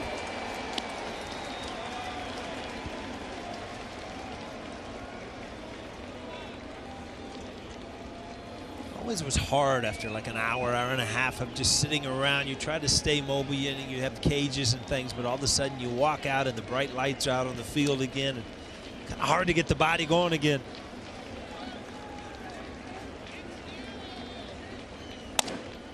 That one is looped to second. Can they get 2? Yes, they do. Bad base running by Beckham as LeMahieu turned it into a 4-6 double play. No runs, no hits, 1 error, and nobody left on base at the end of 6.5 innings of play. time for the 7th inning stretch here at Yankee Stadium. But we'll stay right where we are as they honor America in the Bronx.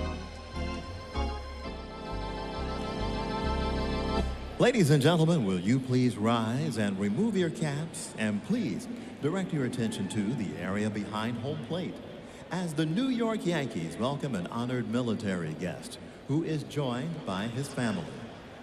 United States Marine Corps Corporal Robbie Phillips from St. Albans, Vermont, who served in Operation Iraqi Freedom and Operation Enduring Freedom.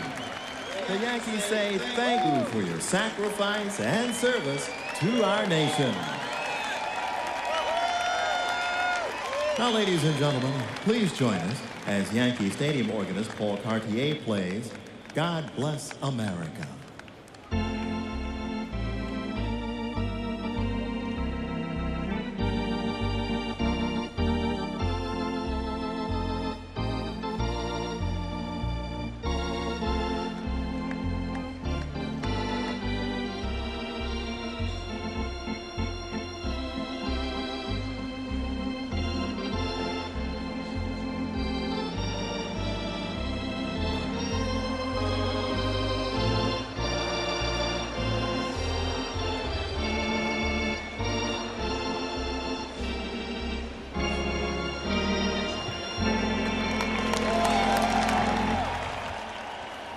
All right, fans. I mean, you look at a young pitcher that doesn't have all of his stuff. He usually gives up, 4, 5, 6 runs. Well, he's your pro's pro tonight. Worked around it, used his slider much more, and is still going to continue to work on that split finger, obviously. And he's not his best when he doesn't have it, but definitely kept the Yankees in the game. New pitcher, Corey Guerin, takes over for Marco Gonzalez, who also pitched very well. Held the Yankees to 1 run and 3 hits. So Clint Frazier against Guerin. Cadillac scoreboard 2-1 Seattle. Now Guerin is throwing his slider a lot more often this season. From 37% last year up to 50%. And his K rate has jumped because of it from 21% to 30% this year.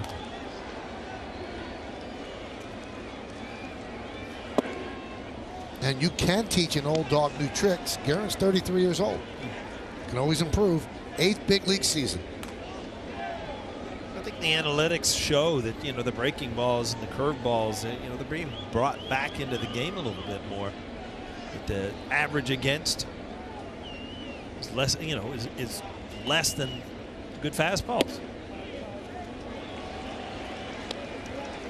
Guerin, his 4th team in the last 2 seasons. Last year, with the Giants, the Rangers, and the A's, he said the hardest part, just learning everybody's name.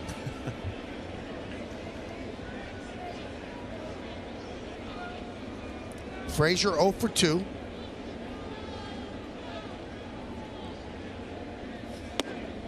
The third baseman, Healy, very close to the line in the 7th inning, playing a no doubles defense early. Now they play Frazier to pull, but that is really close to the line.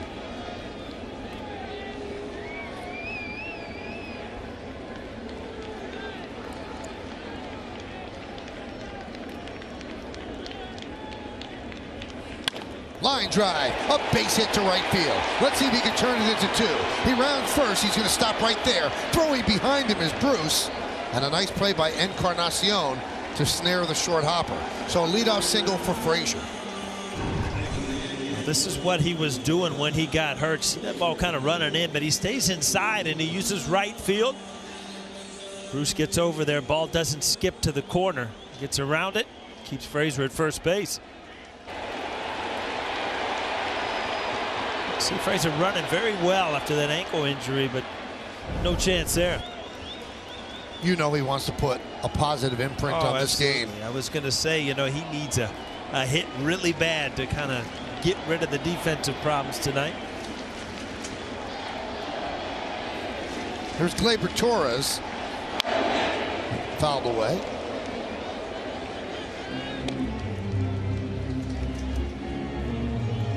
That almost got DJ LeMahieu. Can ill afford to lose him. Golly, if you get hurt on the bench here, something's up.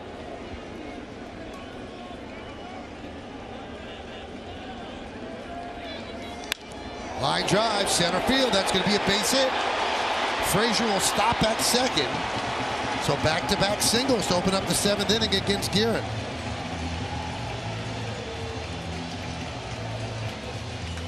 Well, here's the question, Michael. Do you bunt him over and try to assure that you'll tie this game, or you go for the big inning?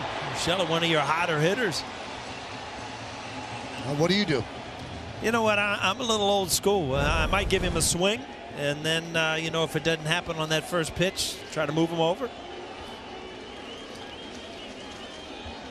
You got to figure Seattle has been in this series bringing the infield in every single time with a man on third base, which is another reason once you get there, you got a good chance of scoring. Well, they're playing bunt.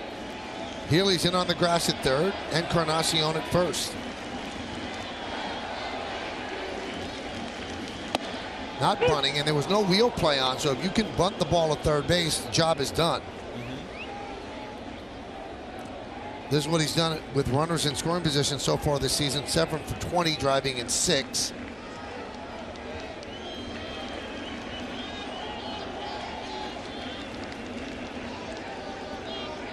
Hitting .356.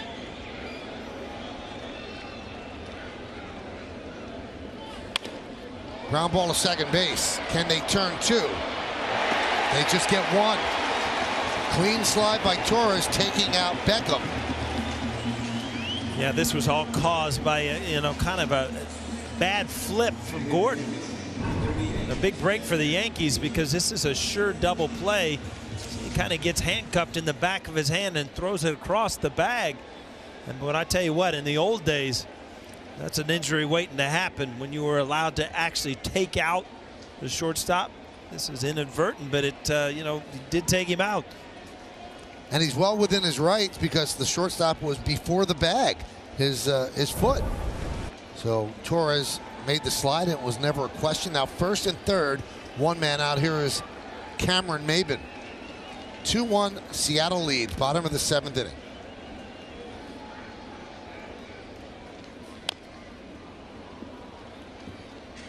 Hardly any leg kick at all there for Guerin.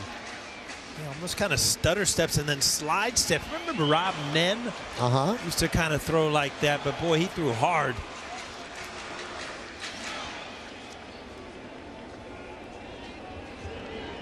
Let's get on that, like that front foot on that front spike and just hold it and then just kind of slide step.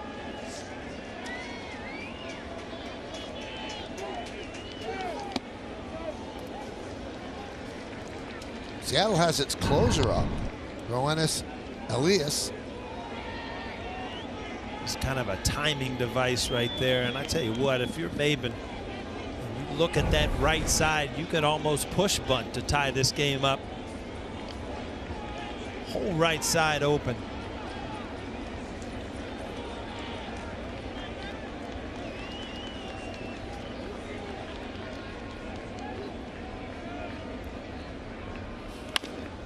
Right back to Guerin. Will they turn 2 on this? There's 1, and there's 2, and the Yankees waste an opportunity.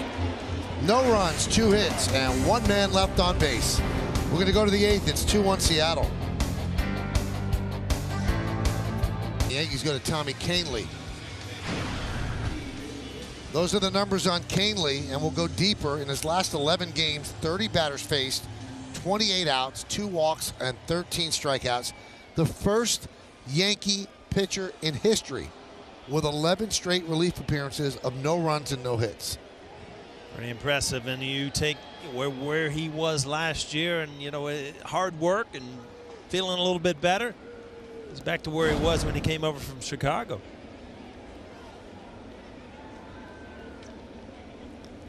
So it'll be the top of the order. D. Gordon. Hyundai scoreboard 2-1. Seattle leads. Each team with 5 hits. Ground ball to short. Gleyber Torres will make the play. Gordon said that he fouled the ball off his foot, and the umpire said, no, you didn't, so it is out, 6-3. It's kind of a hard hit ball to go off your foot, right? I mean, what was he doing? Maybe he just slipped. Yeah. Couldn't get out of the box. Been there, done that. That didn't come close to his foot. No. There's Haniger. Pitches high. Boy, you've got to give Tommy Kahnle a lot of credit. What a drop-off last year. He worked himself into tremendous shape. His arm was bothering him last year. Wouldn't tell anybody. Wanted to pitch through it. And now he's become a very, very important part of this bullpen again.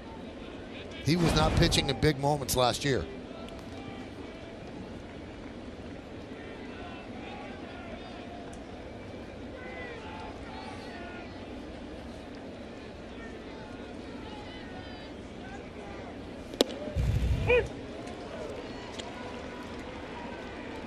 I tell you what, to see 98 in the 2-0 hair, go ahead and hit it. That's a cool thing to see from Tommy Kahnle from where he was last year at this time.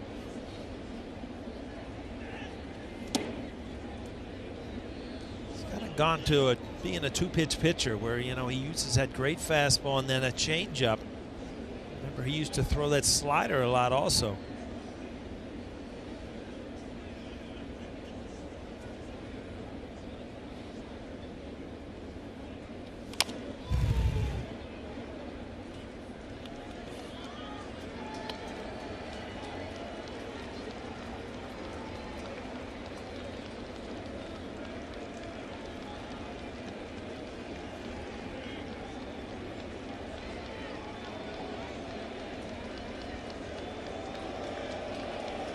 Three-two count on Haniger. He's 0 for 3. And the pitch. And there is a shift base hit. And that is his first hit that he's allowed in the last 12 appearances. Yankees Baseball on Yes is brought to you in part by Delta Airlines, the airline with more new planes flying out of New York City. Delta, keep climbing. And by FW Web, the official plumbing, heating, cooling, and PBF supplier to the New York Yankees.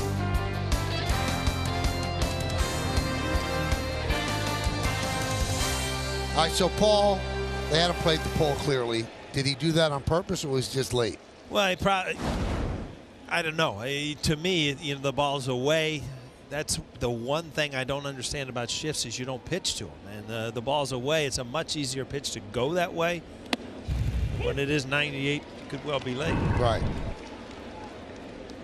See, this ball's away. There's not much to do as far as pulling it. That's why in the old days, if they would shift, you would pitch to it. You know, if they had me to play to pull, they would pitch me in. Now, you just pitch to hitters and you shift. And they contend that the computers tell them this is the way the ball's going to be hit no matter where you throw the ball. So they don't want you to pitch the shifts. And that computer was a good player, right? He is now. Yeah, making a lot of money. Tap slowly, left side, and it is booted by Urshela. How rare is that? So that'll be an E5 with Haniger moving to second. Everything's okay right there, and then you see a wet baseball just kind of slips out of the heel of his glove. As you push against that heel, it's got a little padding, and it just kind of came up his arm.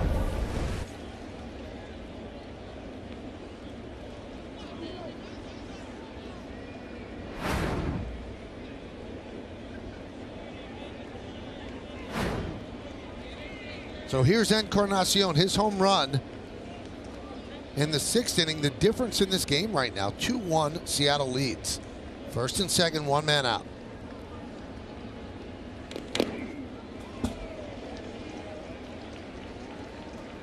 Now this is on StatCast AI, powered by AWS. Last 100 batted balls in the infield, and you can see he is a pull hitter. Just 13% of the balls to the right side. Sanchez goes out and talks with Kahnle.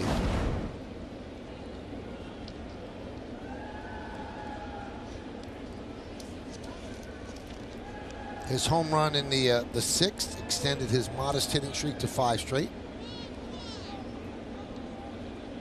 He's closing in on 400. He's in the 390s, so he's there's exclusive clubs and then there's really good clubs, and that 400, pretty good club to be part of. That Parrot's been out for a lot of walks. The 500 club used to be an automatic ticket to the Hall of Fame. Not so much anymore. Probably gives you a decent chance, but it's not automatic for sure.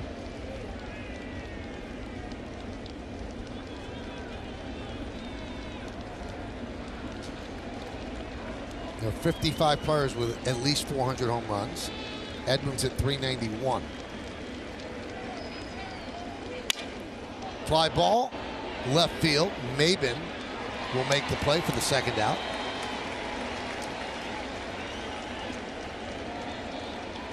Well, that's a big out right there. The last thing you want to do is give them extra outs and opportunities for Encarnacion to hit with runners in scoring position. And he did go with the slider there. You see, kind of backed up into the fist, broke his bat.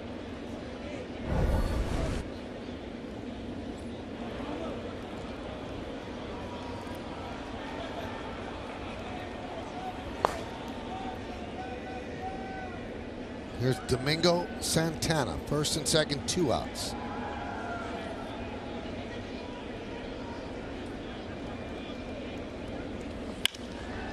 Hit sharply past the diving Urshela into left field. That will score Haniger. The throw comes in to the shortstop, and it is 3-1 Seattle. Santana, to me, is a guy that looks like he really wants the ball out over the plate where he can get his arms extended. And you see Gary Sanchez in. Canely didn't get the ball in. He was able to get to it. But extra outs. With a good offense and opportunity to score runs. This ball hit too hard. It's a good chance for Urshela.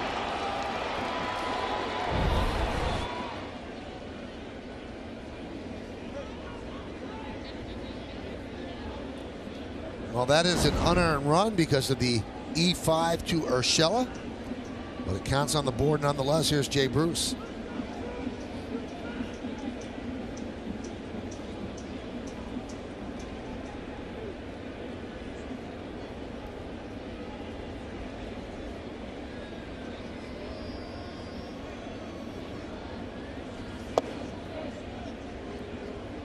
One and 0. Canely having a little problem with that changeup, not being able to throw up for strikes. Big slider to Encarnacion, been in a couple good heaters, but the changeup has been an issue. Brendan Brennan up.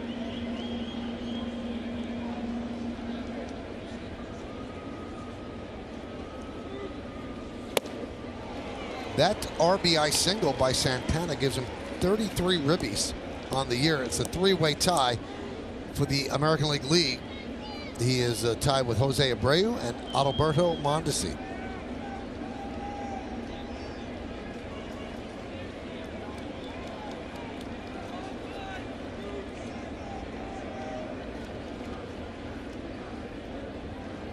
One.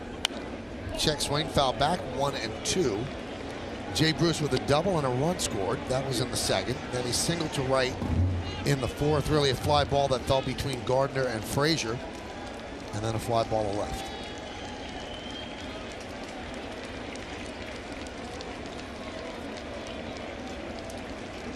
As you can see, it's starting to rain at the stadium again.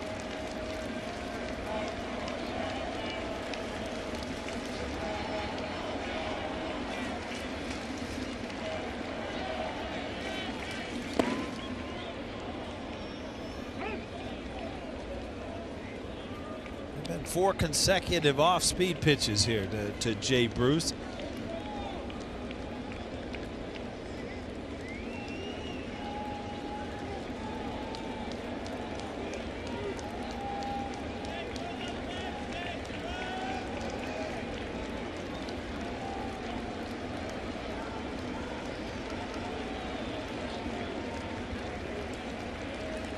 Two. Popped up, shallow left. Gonna be a tough play, and they can't make it. It falls. A run will score, Moving to second is Bruce with a double. And just like that, it's 4-1 Seattle, a seeing eye double. You can tell with the angle of this ball, the only person that really is going to have a play on this is Torres coming from shortstop. Urshela, his angle is just, he's not going to get there. But Torres playing all the way over by second base. Kind of takes him out of the play also.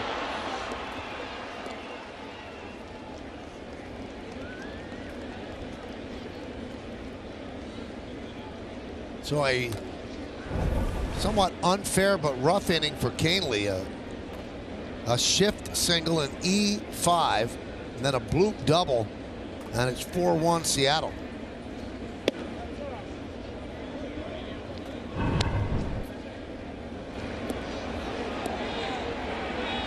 See, running straight back, that's such an unnatural play for a player. You try to get to an angle, and that just is directly over his head.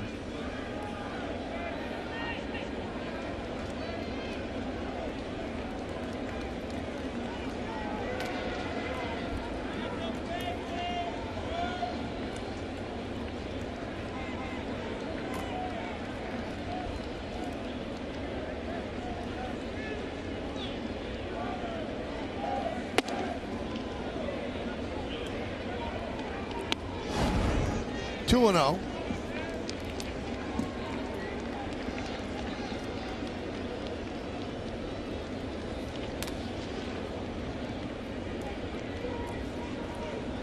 Joseph Harvey's up for the Yanks.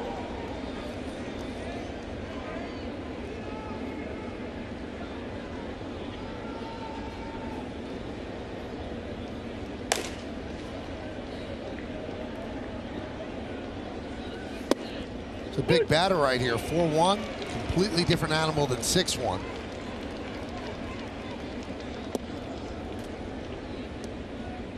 Count 2-1 now on Beckham.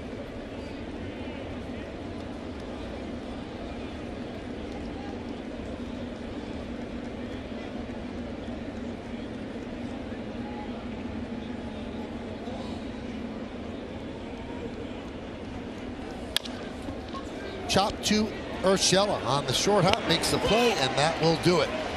Seattle scores 2 runs, 3 hits, 1 big error, and 2 at Baltimore. And Shohei Ohtani made his major league debut this year, season debut. After Tommy John surgery, he's not ready to pitch, but he can hit. 0 for 4 against the Tigers. Hyundai scoreboard 4-1 Seattle over the Yanks. Sorry, they talked about if he is going to hit and pitch next year. So yes. this year it's hitting only. Yes. Here's Brendan Brennan.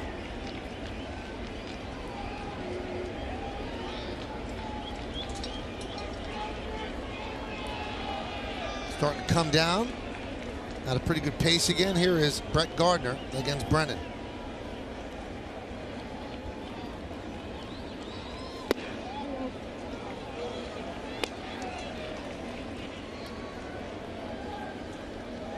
Keeping his hands dry. He doesn't play very often. He's probably figuring, you know, I'm a DH. What am I doing out here in the rain? 2-0.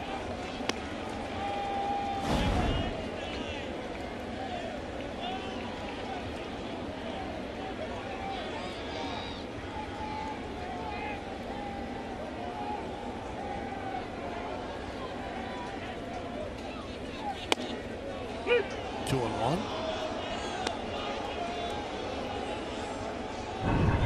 Well, 2-0, 3-0 strike zone seems to always be bigger. This ball up in the strike zone, 2-seamer. Brett Gardner thinks it's high, and I agree with him.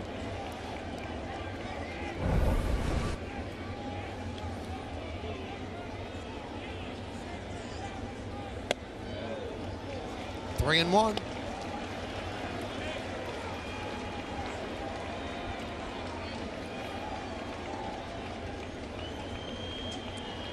Gardner 0 for 2, but with an RBI and a ground out.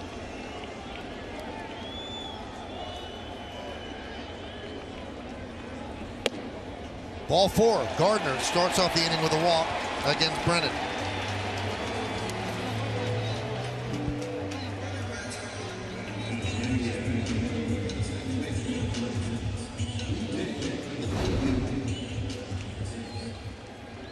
Here's LeMahieu. He's 1 for 2 with a walk, extended his hitting streak to 9 straight, hitting .325 on the year.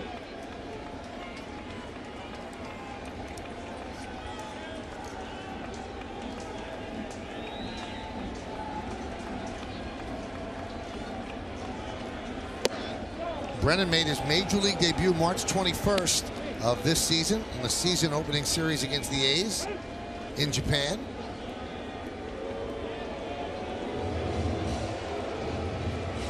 And they're going to have a meeting in the mound. How about this for a major league debut, Paul? He went to right field. Ichiro went to right field as Brennan warmed up.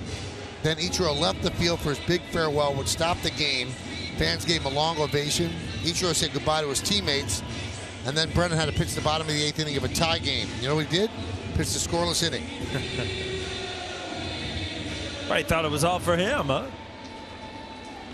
I remember seeing the replays of that. Pretty emotional for a lot of people.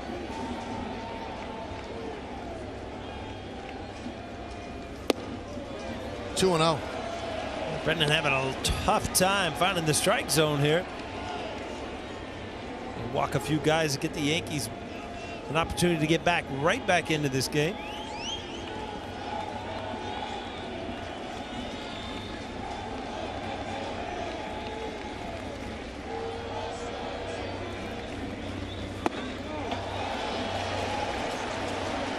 Now his money pitches has changed, but he misses with the fastball low, 3-0. I'll tell you one thing, that Tarp's going to get off the mound in that bullpen soon, and they're going to get some people going.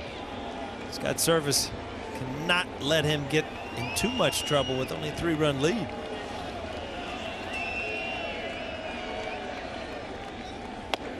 There's a strike.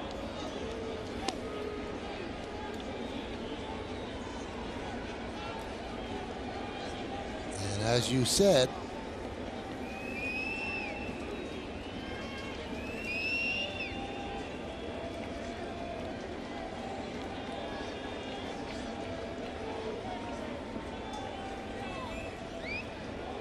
quick throw to first.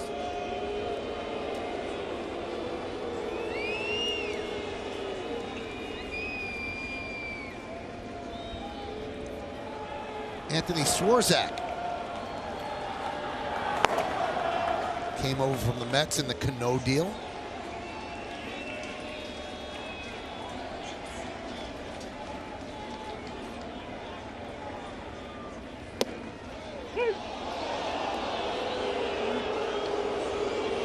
Wow.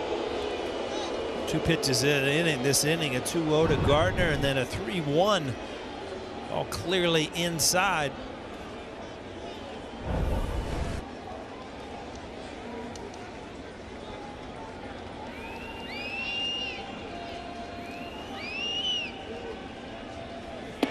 And there's ball 4. So first and second, nobody out for the Yankees here in the bottom of the 8th inning. 2 straight walks.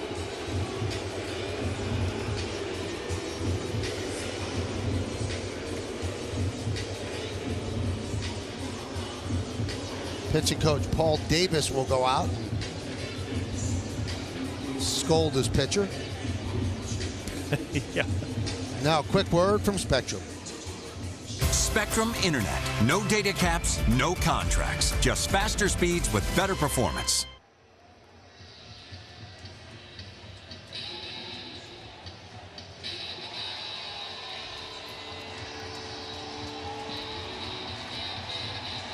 I just don't know. Now, the crowd obviously is thinned out because of the rain, but crowd's screaming. How are you going to hear somebody with the hand over their mouth? Don't want to pick up anything, right? Give away your secrets.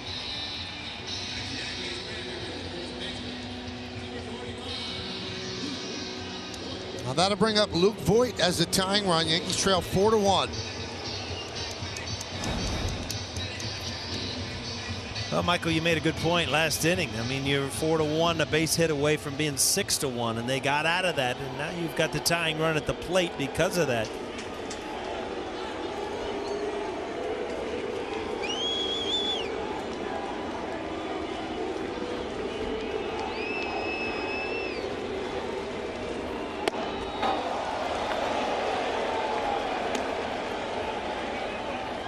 1-0.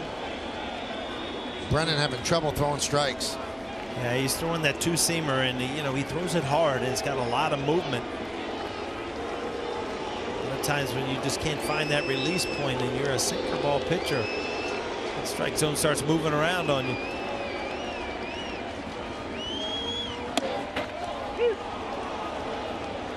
Brennan has a 59% ground ball rate, and that's in the top 7% of pitchers this year, so he's looking for a double play grounder.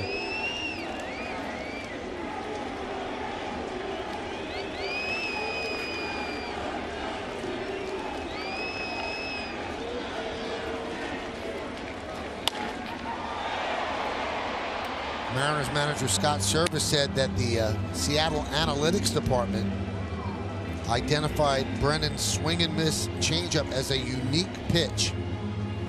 They have an analytics manager, Doug Furman, and Furman said the change, quote, looked like one of the best pitches in baseball, but it just hadn't gotten to the big leagues yet.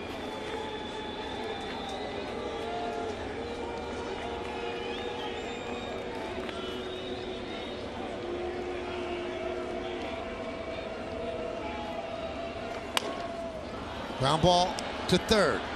There's one. No return throw.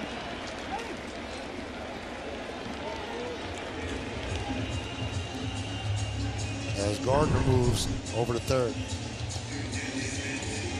We talked about Seattle. They lead all of baseball in errors, but they've made some plays tonight. Good sure out there.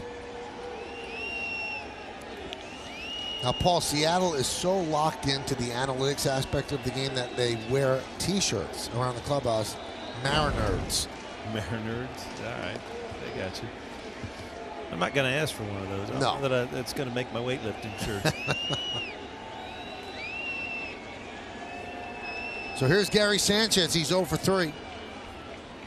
Strikeout, fly ball to right, and pop up the short. Looking to tie the game right there.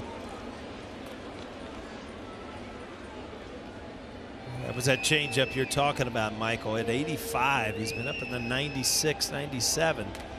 So a big difference.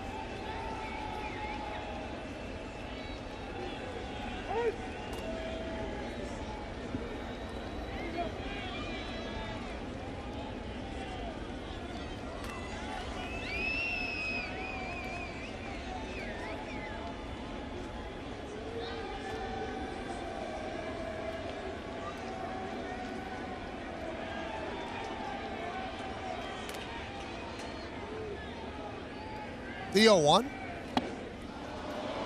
0-2.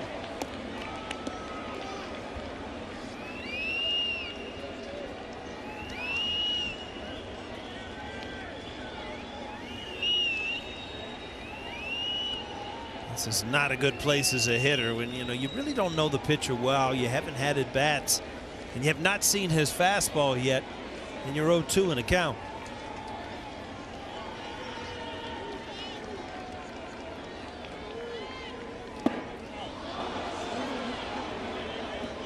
Three consecutive changeups there. Gary Sanchez hoping that he could talk him into a foul ball there, but no. Let's look at the pitch by pitch on how they got Sanchez, Paul. Well, they're all going to be changeups. Strike one, that was the best pitch he had to hit. Everything else out of the strike zone. Again, he stuck with that changeup. Didn't have to change.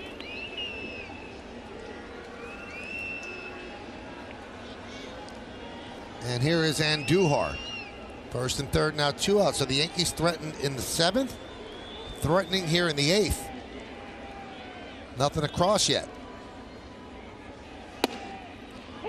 Throws him the fastball after 3 straight changes to Sanchez.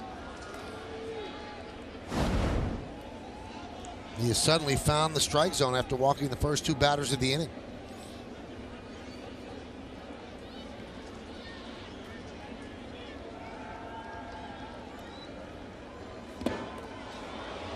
Oh, 0-2.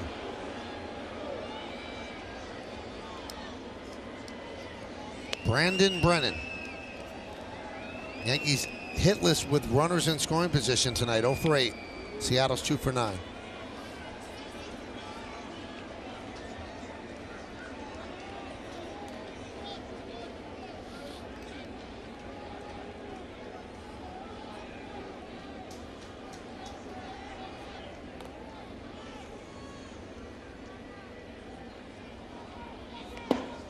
That one gets away. Here comes Gardner. He'll score. Moving to second is Boyd. It's 4-2 Seattle. A big break for the Yankees. 0-2. Ball into the dirt. Goes to the screen. Brett Gardner gets a jog home. Again, another changeup, and you see he kind of pulls across it. Wow, that's way out in front of home plate. Not much you can do there.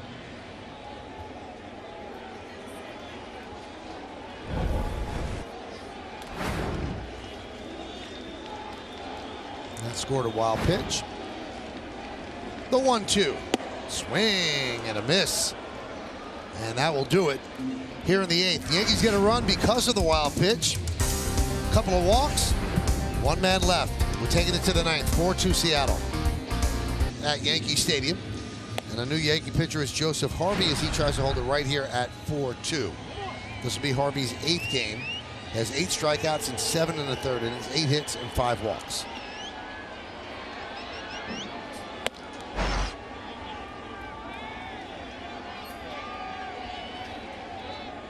It will be 8, 9, and 1 in Seattle's order.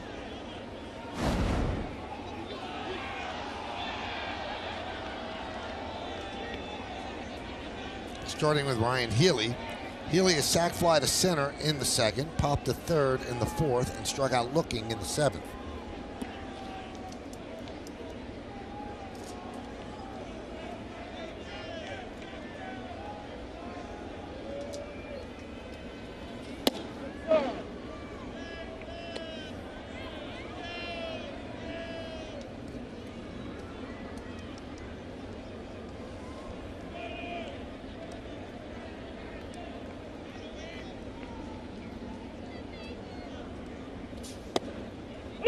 A strike.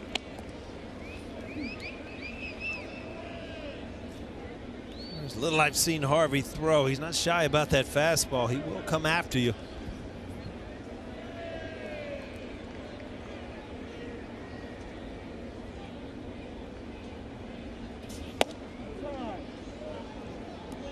Two and one.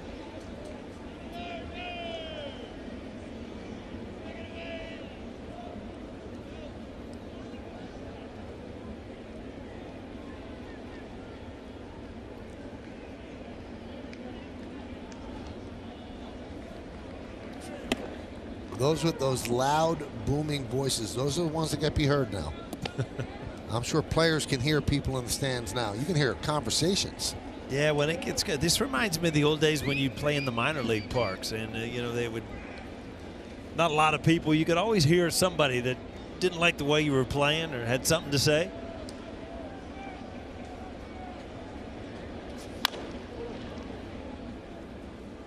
Three and two on Healy. You were never the kid up there screaming you're a bum and stuff like that. You know what? From where I sat, they weren't going to hear weren't it. Hear it. They could hear me on planes.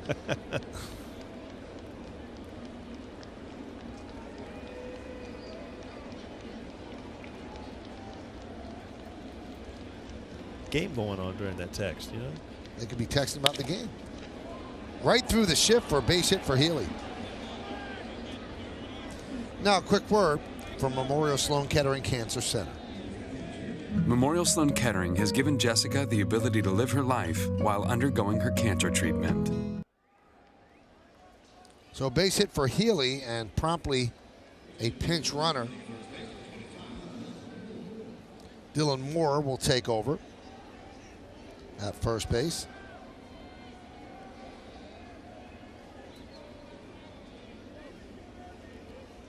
So the only person left on the bench for Seattle is Braden Bishop.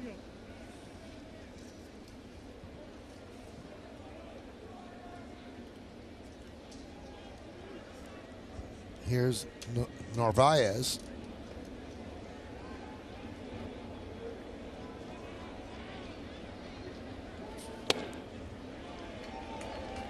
Oh, and 1.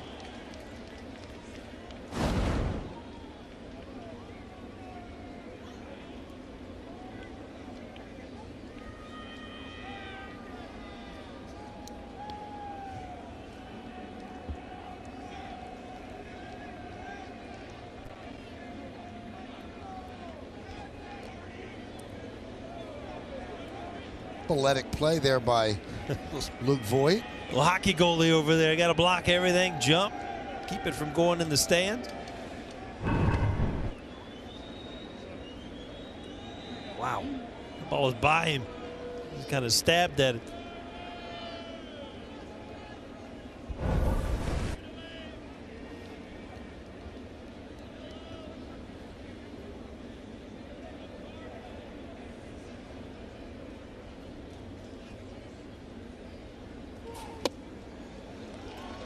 Oh, and 2.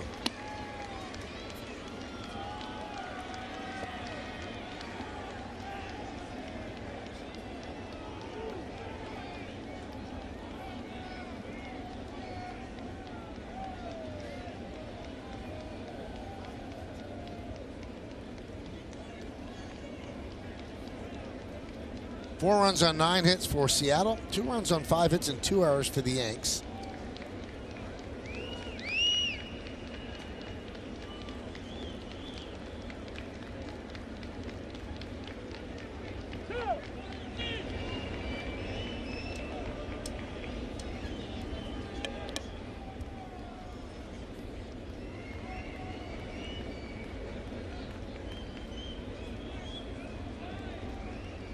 So they're trying to keep Moore there at first.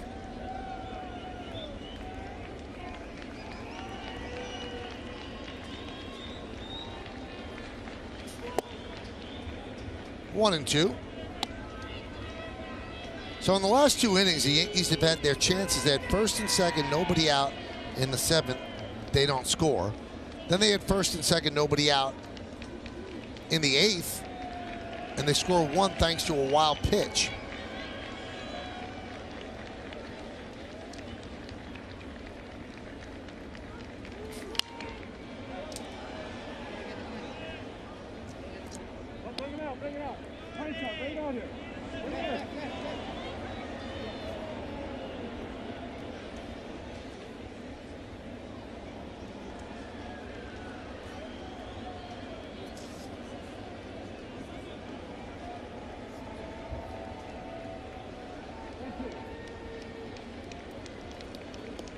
Fast pitch speed analytics sponsored by Fios by Verizon. His last pitch was 97 miles an hour.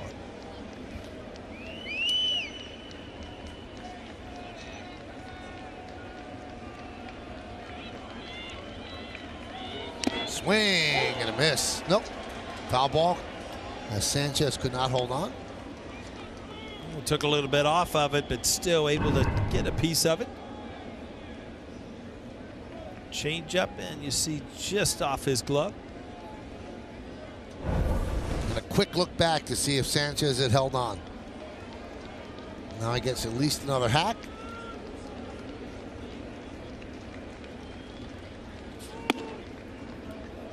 So Harvey's throwing hard. 2 and 2.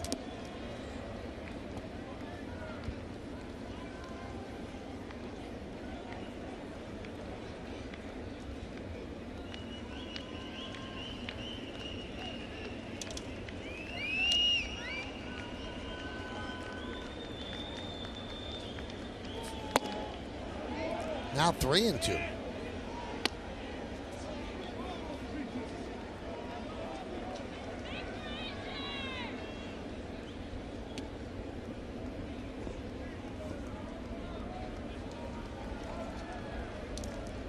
See if the runner goes. 3-2. Nobody out here in the 9th.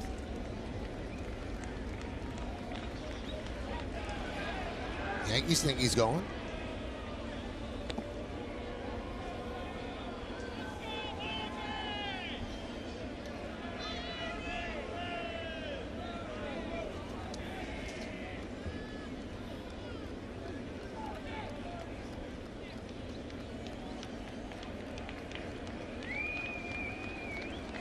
Runner goes. High fly ball right field. Clint Frazier puts it away. And a sarcastic cheer here at the stadium. Boy, no one gets a break. No, and don't think you don't notice that as a player. I mean, it's It's in the back of your mind, no doubt about it. And then that happens, and you think, well, I guess everybody saw it.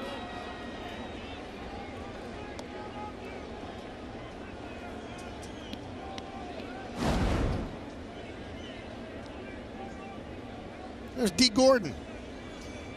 1 for 4.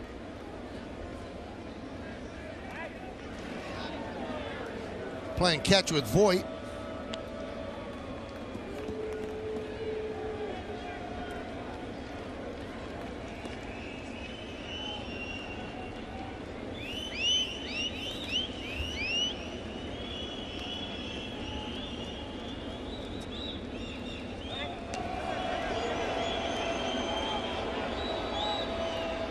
Voigt looking over to the dugout like, are you guys calling this?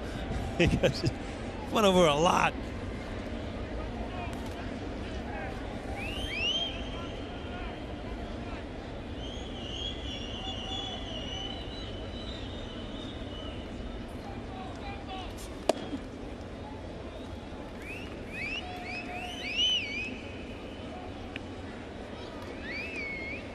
Moore does run well. He's 1 for 1 this year, but he had 23 stolen bases last year in the minor leagues.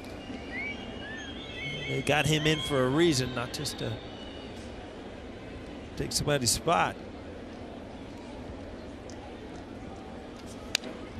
1-1.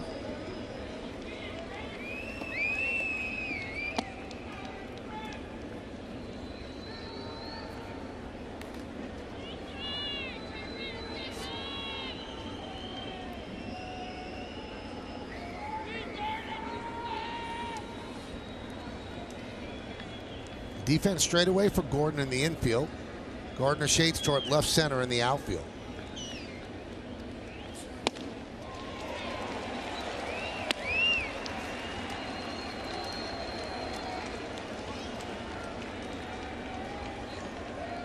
You know, with the NBA playoffs going on right now, Paul, D. Gordon played against Kevin Durant in high school when he was 15. And D said that Durant, quote, single-handedly destroyed his team. Which he does in the NBA at times, too. Yep. There's a base hit through the right side of the infield. Moore will go to third. Throw comes to second. So a 2-hit night for D. Gordon. Hey, tomorrow night on Yes, the Yankees continue this series with the Mariners. Coverage will begin at 6 for the Yankees pregame. Then we're back here for the call, only on Yes, and streaming on Fox Sports Go. So a reminder, everybody, first pitch is at 6:35 at the stadium. Got a little rain in the forecast? Just wondered. I don't know. I didn't know about this today until it started raining. Kikuchi against Loizaga. So Jonathan slides into the spot vacated by Paxton due to injury. Yankees bring the infield in. They have to cut off the run. Runner goes. No throw, so a stolen base for D. Gordon. Wasted no time.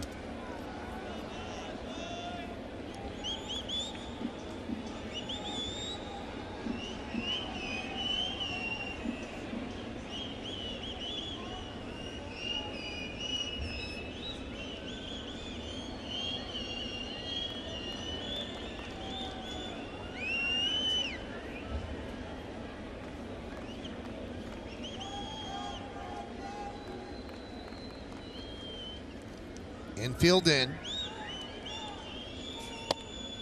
And a strike to Haniger, 1-1.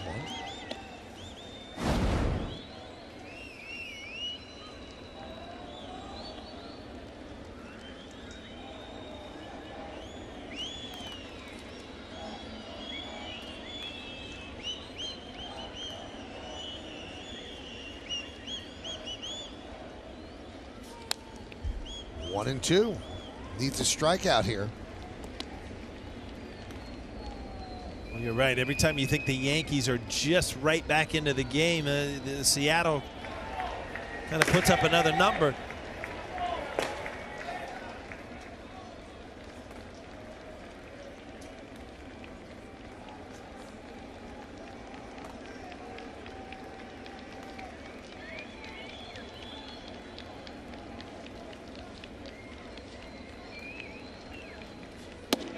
Missed outside.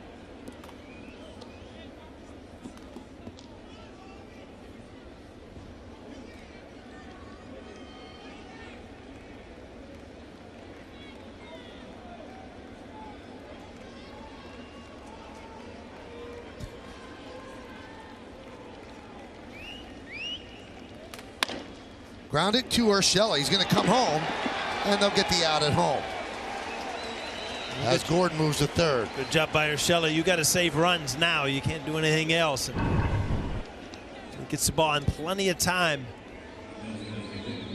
There's a sidestep and get a little bit better angle for Sanchez.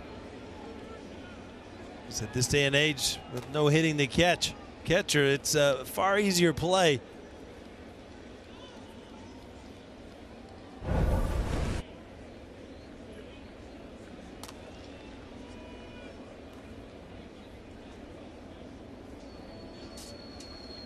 So Larry Rothschild talking things over with Harvey gives us time to remind you fans, keep it here after the final out for the WB Mason postgame. Our studio team, that's Bob and Jack, standing by with highlights, analysis, and Ryan Rucco will have the clubhouse reaction, plus a look ahead to tomorrow night's pitching matchup. It's only on Yes, of course.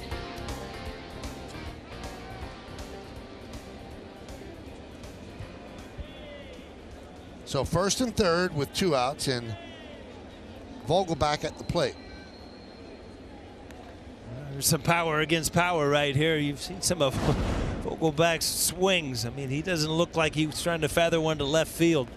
Big, strong guy wants to put one in the seats.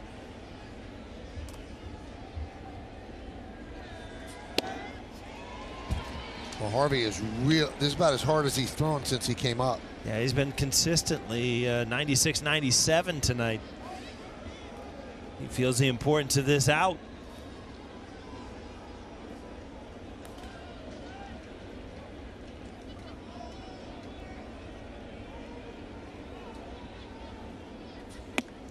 Swing and a miss. Vogelbach right here, been behind both those fastballs. This is where you have a tendency as a pitcher and a catcher to outthink yourself. I mean, why change? Just continue to go after him with hard stuff. Don't let him back in the count.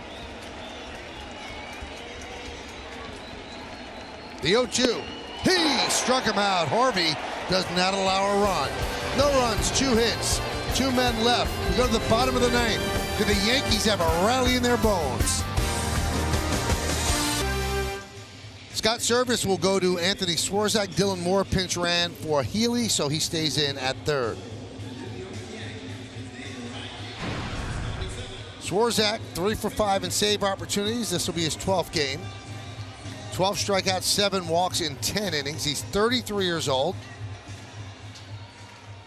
Came to Seattle in December in a trade with the Mets. Cano and Edwin Diaz for Swarzak, Jay Bruce, Bautista, Kalenic, and Dunn. Missed the first week of the season with a right shoulder impingement, but has earned a few saves since returning. He actually pitched with the Yankees, if you remember, in 2016 in 26 games. He had a 5.52 ERA.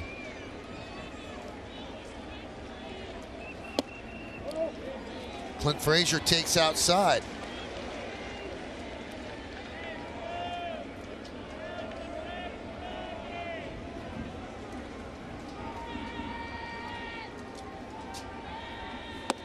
There's a strike.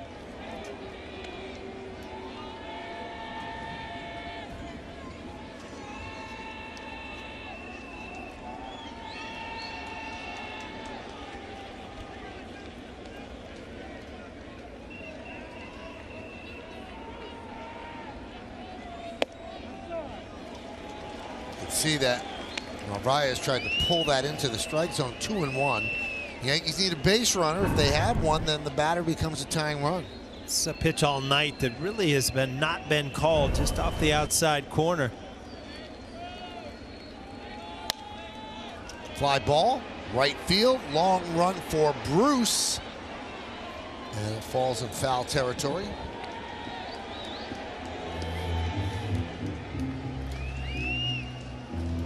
Mets traded Bruce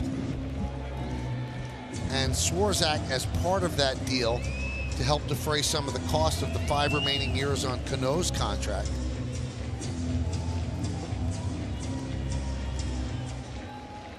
Those were 2 contracts that would have been pretty difficult to move unless you moved them for another big contract. 2-2. High fly ball left field. Santana puts it away for the first out.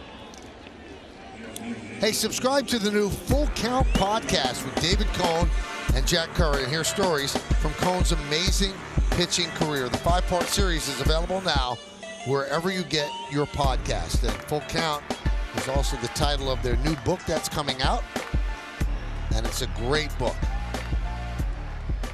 Order now. There's Gleyber Torres. He steps out.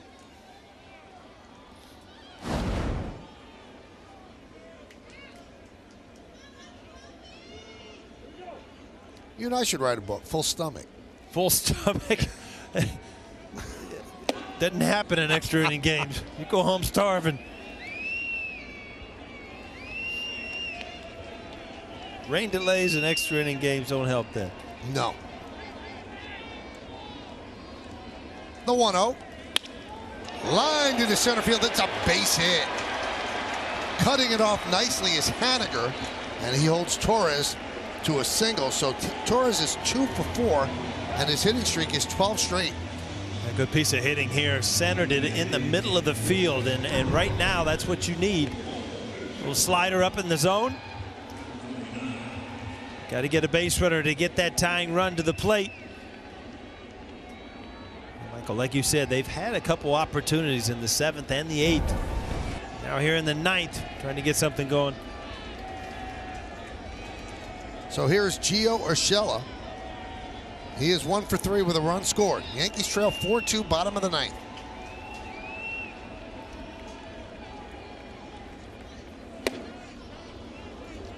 Urshela trying to tie it up with that swing.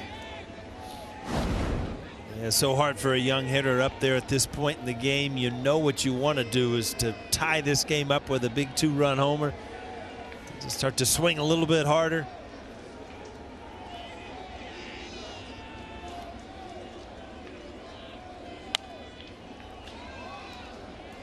Oh, 2. I don't remember Swarzak's throwing this hard with the Yankees in the mid-90s, huh? His turnaround came with the White Sox the year after he was with the Yankees. Put together his best season. Split time with the White Sox and the Brewers. Had 77 innings and 91 strikeouts. And a 2.33 ERA. And in 2015, you see Elias, their closer, essentially warming. He pitched in Korea in 2015. Made it back to the States. Signed a nice 2-year free agent deal with the Mets, which was assumed by Seattle.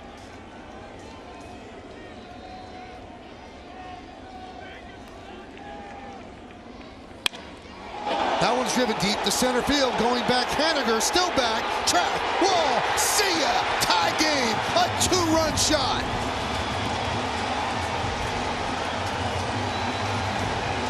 I tell you what a huge home run for Urshela. He's doing everything this team could possibly want. You saw Swarzak, he knew right off the bat where this was going. That's dead center field.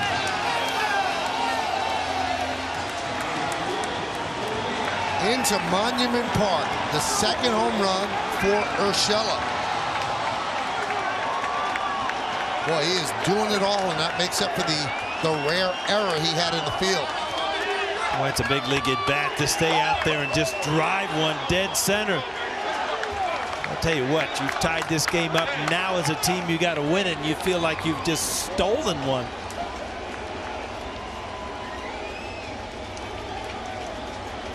And that's how important it was for Harvey to work out of that jam in the top of the inning. And a curtain call for Urshela. 0-1 on Maben. Swarzak went to the well one too many times. Another fastball, and I think Urshela knew he got it. Yet you can't keep that emotion in. Boy, what a great at bat.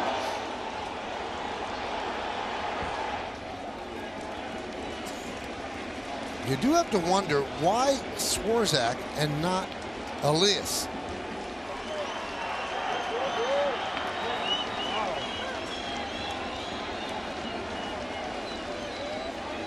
And the 1-1. 2-1.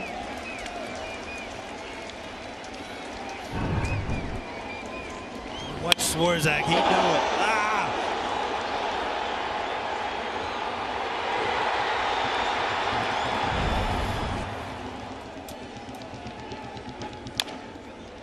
Two and two.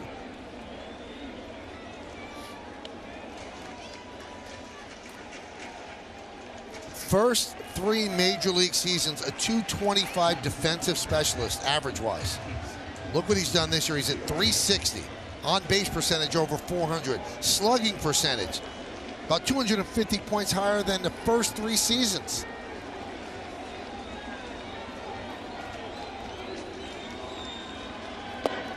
Three and two on Maben.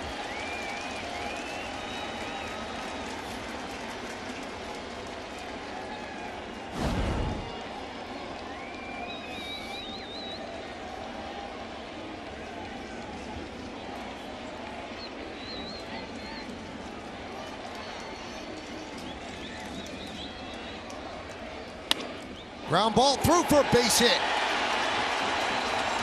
So Maben 2 for 4, and he's hit in all 8 games he's played as a Yankee. A double play hit in the 7th inning. He hit hard also. Scott Service has seen enough.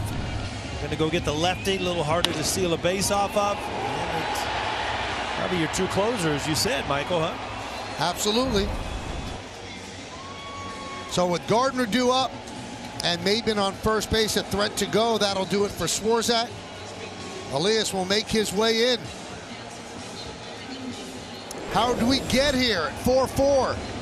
This is how. Urshela into Monument Park. He woke up Paul O'Neill out there. Woke up the crowd as well. It's 4 to the Yankees and their path to the Bronx, like Gio Urshela. So here is Roenis Elias. Now, he and Swarzak essentially are splitting the closing duties, and what Service did was match up. Well, he had righties coming up, so I'm going to go with the righty Swarzak, and now with Gardner, he's going to Elias. Maben's the winning run. He's at first base. This is high, 1-0. It is a 4-4 game. Well, you talk about a shot of adrenaline. You're the Yankees, and all of a sudden you're down to your last out, and boom, you get a huge home run, tie game, an opportunity to win it now.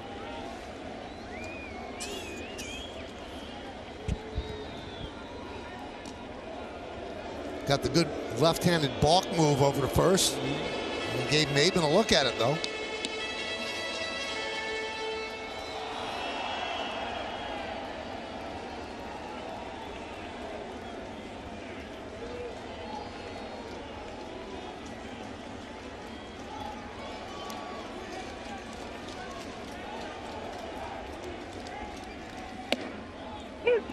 Strike, 1-1. Chapman's up if there's a 10th inning.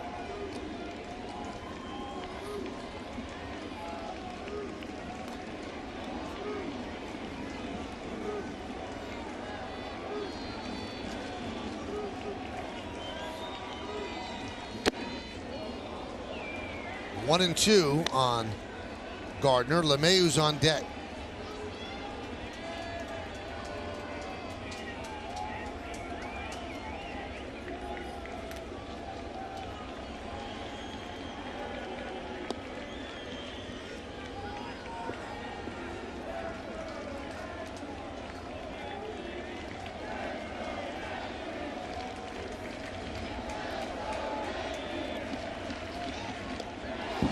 And that ball gets by as Maben was going, so he'll take second on the stolen base. What a smart play by Maben. You think he had got 3 consecutive fastballs. You figure he's going to go to a breaking ball, and he bounced it and made it easy. Just make sure you don't get picked off. Just good thought over there at first base, knowing that he's probably going to go to a breaking ball in that position. The winning run 180 feet away. 2-2 count on Gardner. Maben with great speed is at second. 1 man out, bottom of the 9th. Swing and a miss. Gardner down on strikes, 2 away, and that'll bring up DJ LeMahieu.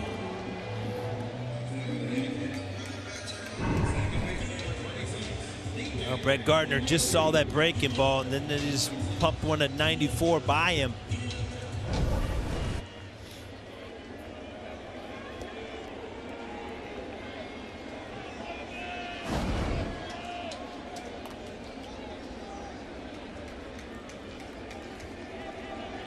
LeMahieu has walked twice, and he's 1 for 2. Has a 9-game hitting streak, 1-0.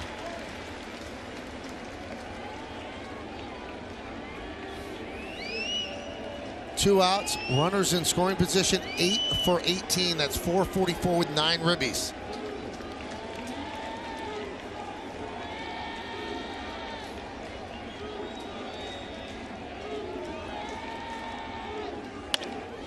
Base hit to right field. Here comes Maben. They're waving him home. Here's the throw from Bruce. Here's the play at the plate. Safe. Yankees win. They did have a rally in their bones. They come all the way back and win the game 5-4.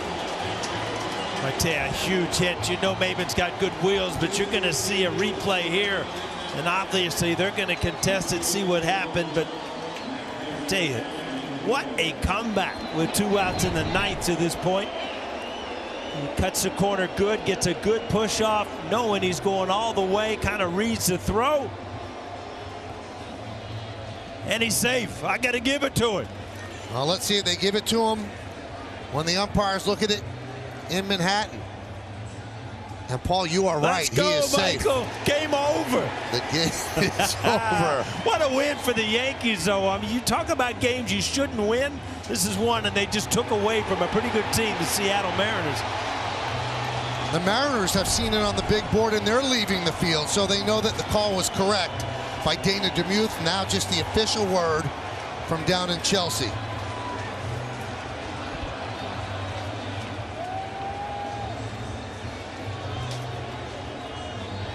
It's like the Kentucky Derby. And we'll say it again, the Yankees win. That is the second career walk-off hit for DJ LeMahieu. First one was September 12th last year, Colorado against Arizona. And how about this? How close was this? As Maben scores, so the 2-run home run by Urshela Paul, and then the base hit by LeMahieu. A great win for the Yankees. Certainly was, and I was just about to say, Maben, good speed, 2 outs at the crack of the bat. You should be able to score pretty much on anything. LeMahieu gave it everything. A good hit to right field, but right at Jay Bruce. Good throw. Maybe just outran the ball. And the Yankees pick up their 21st win against 14 losses.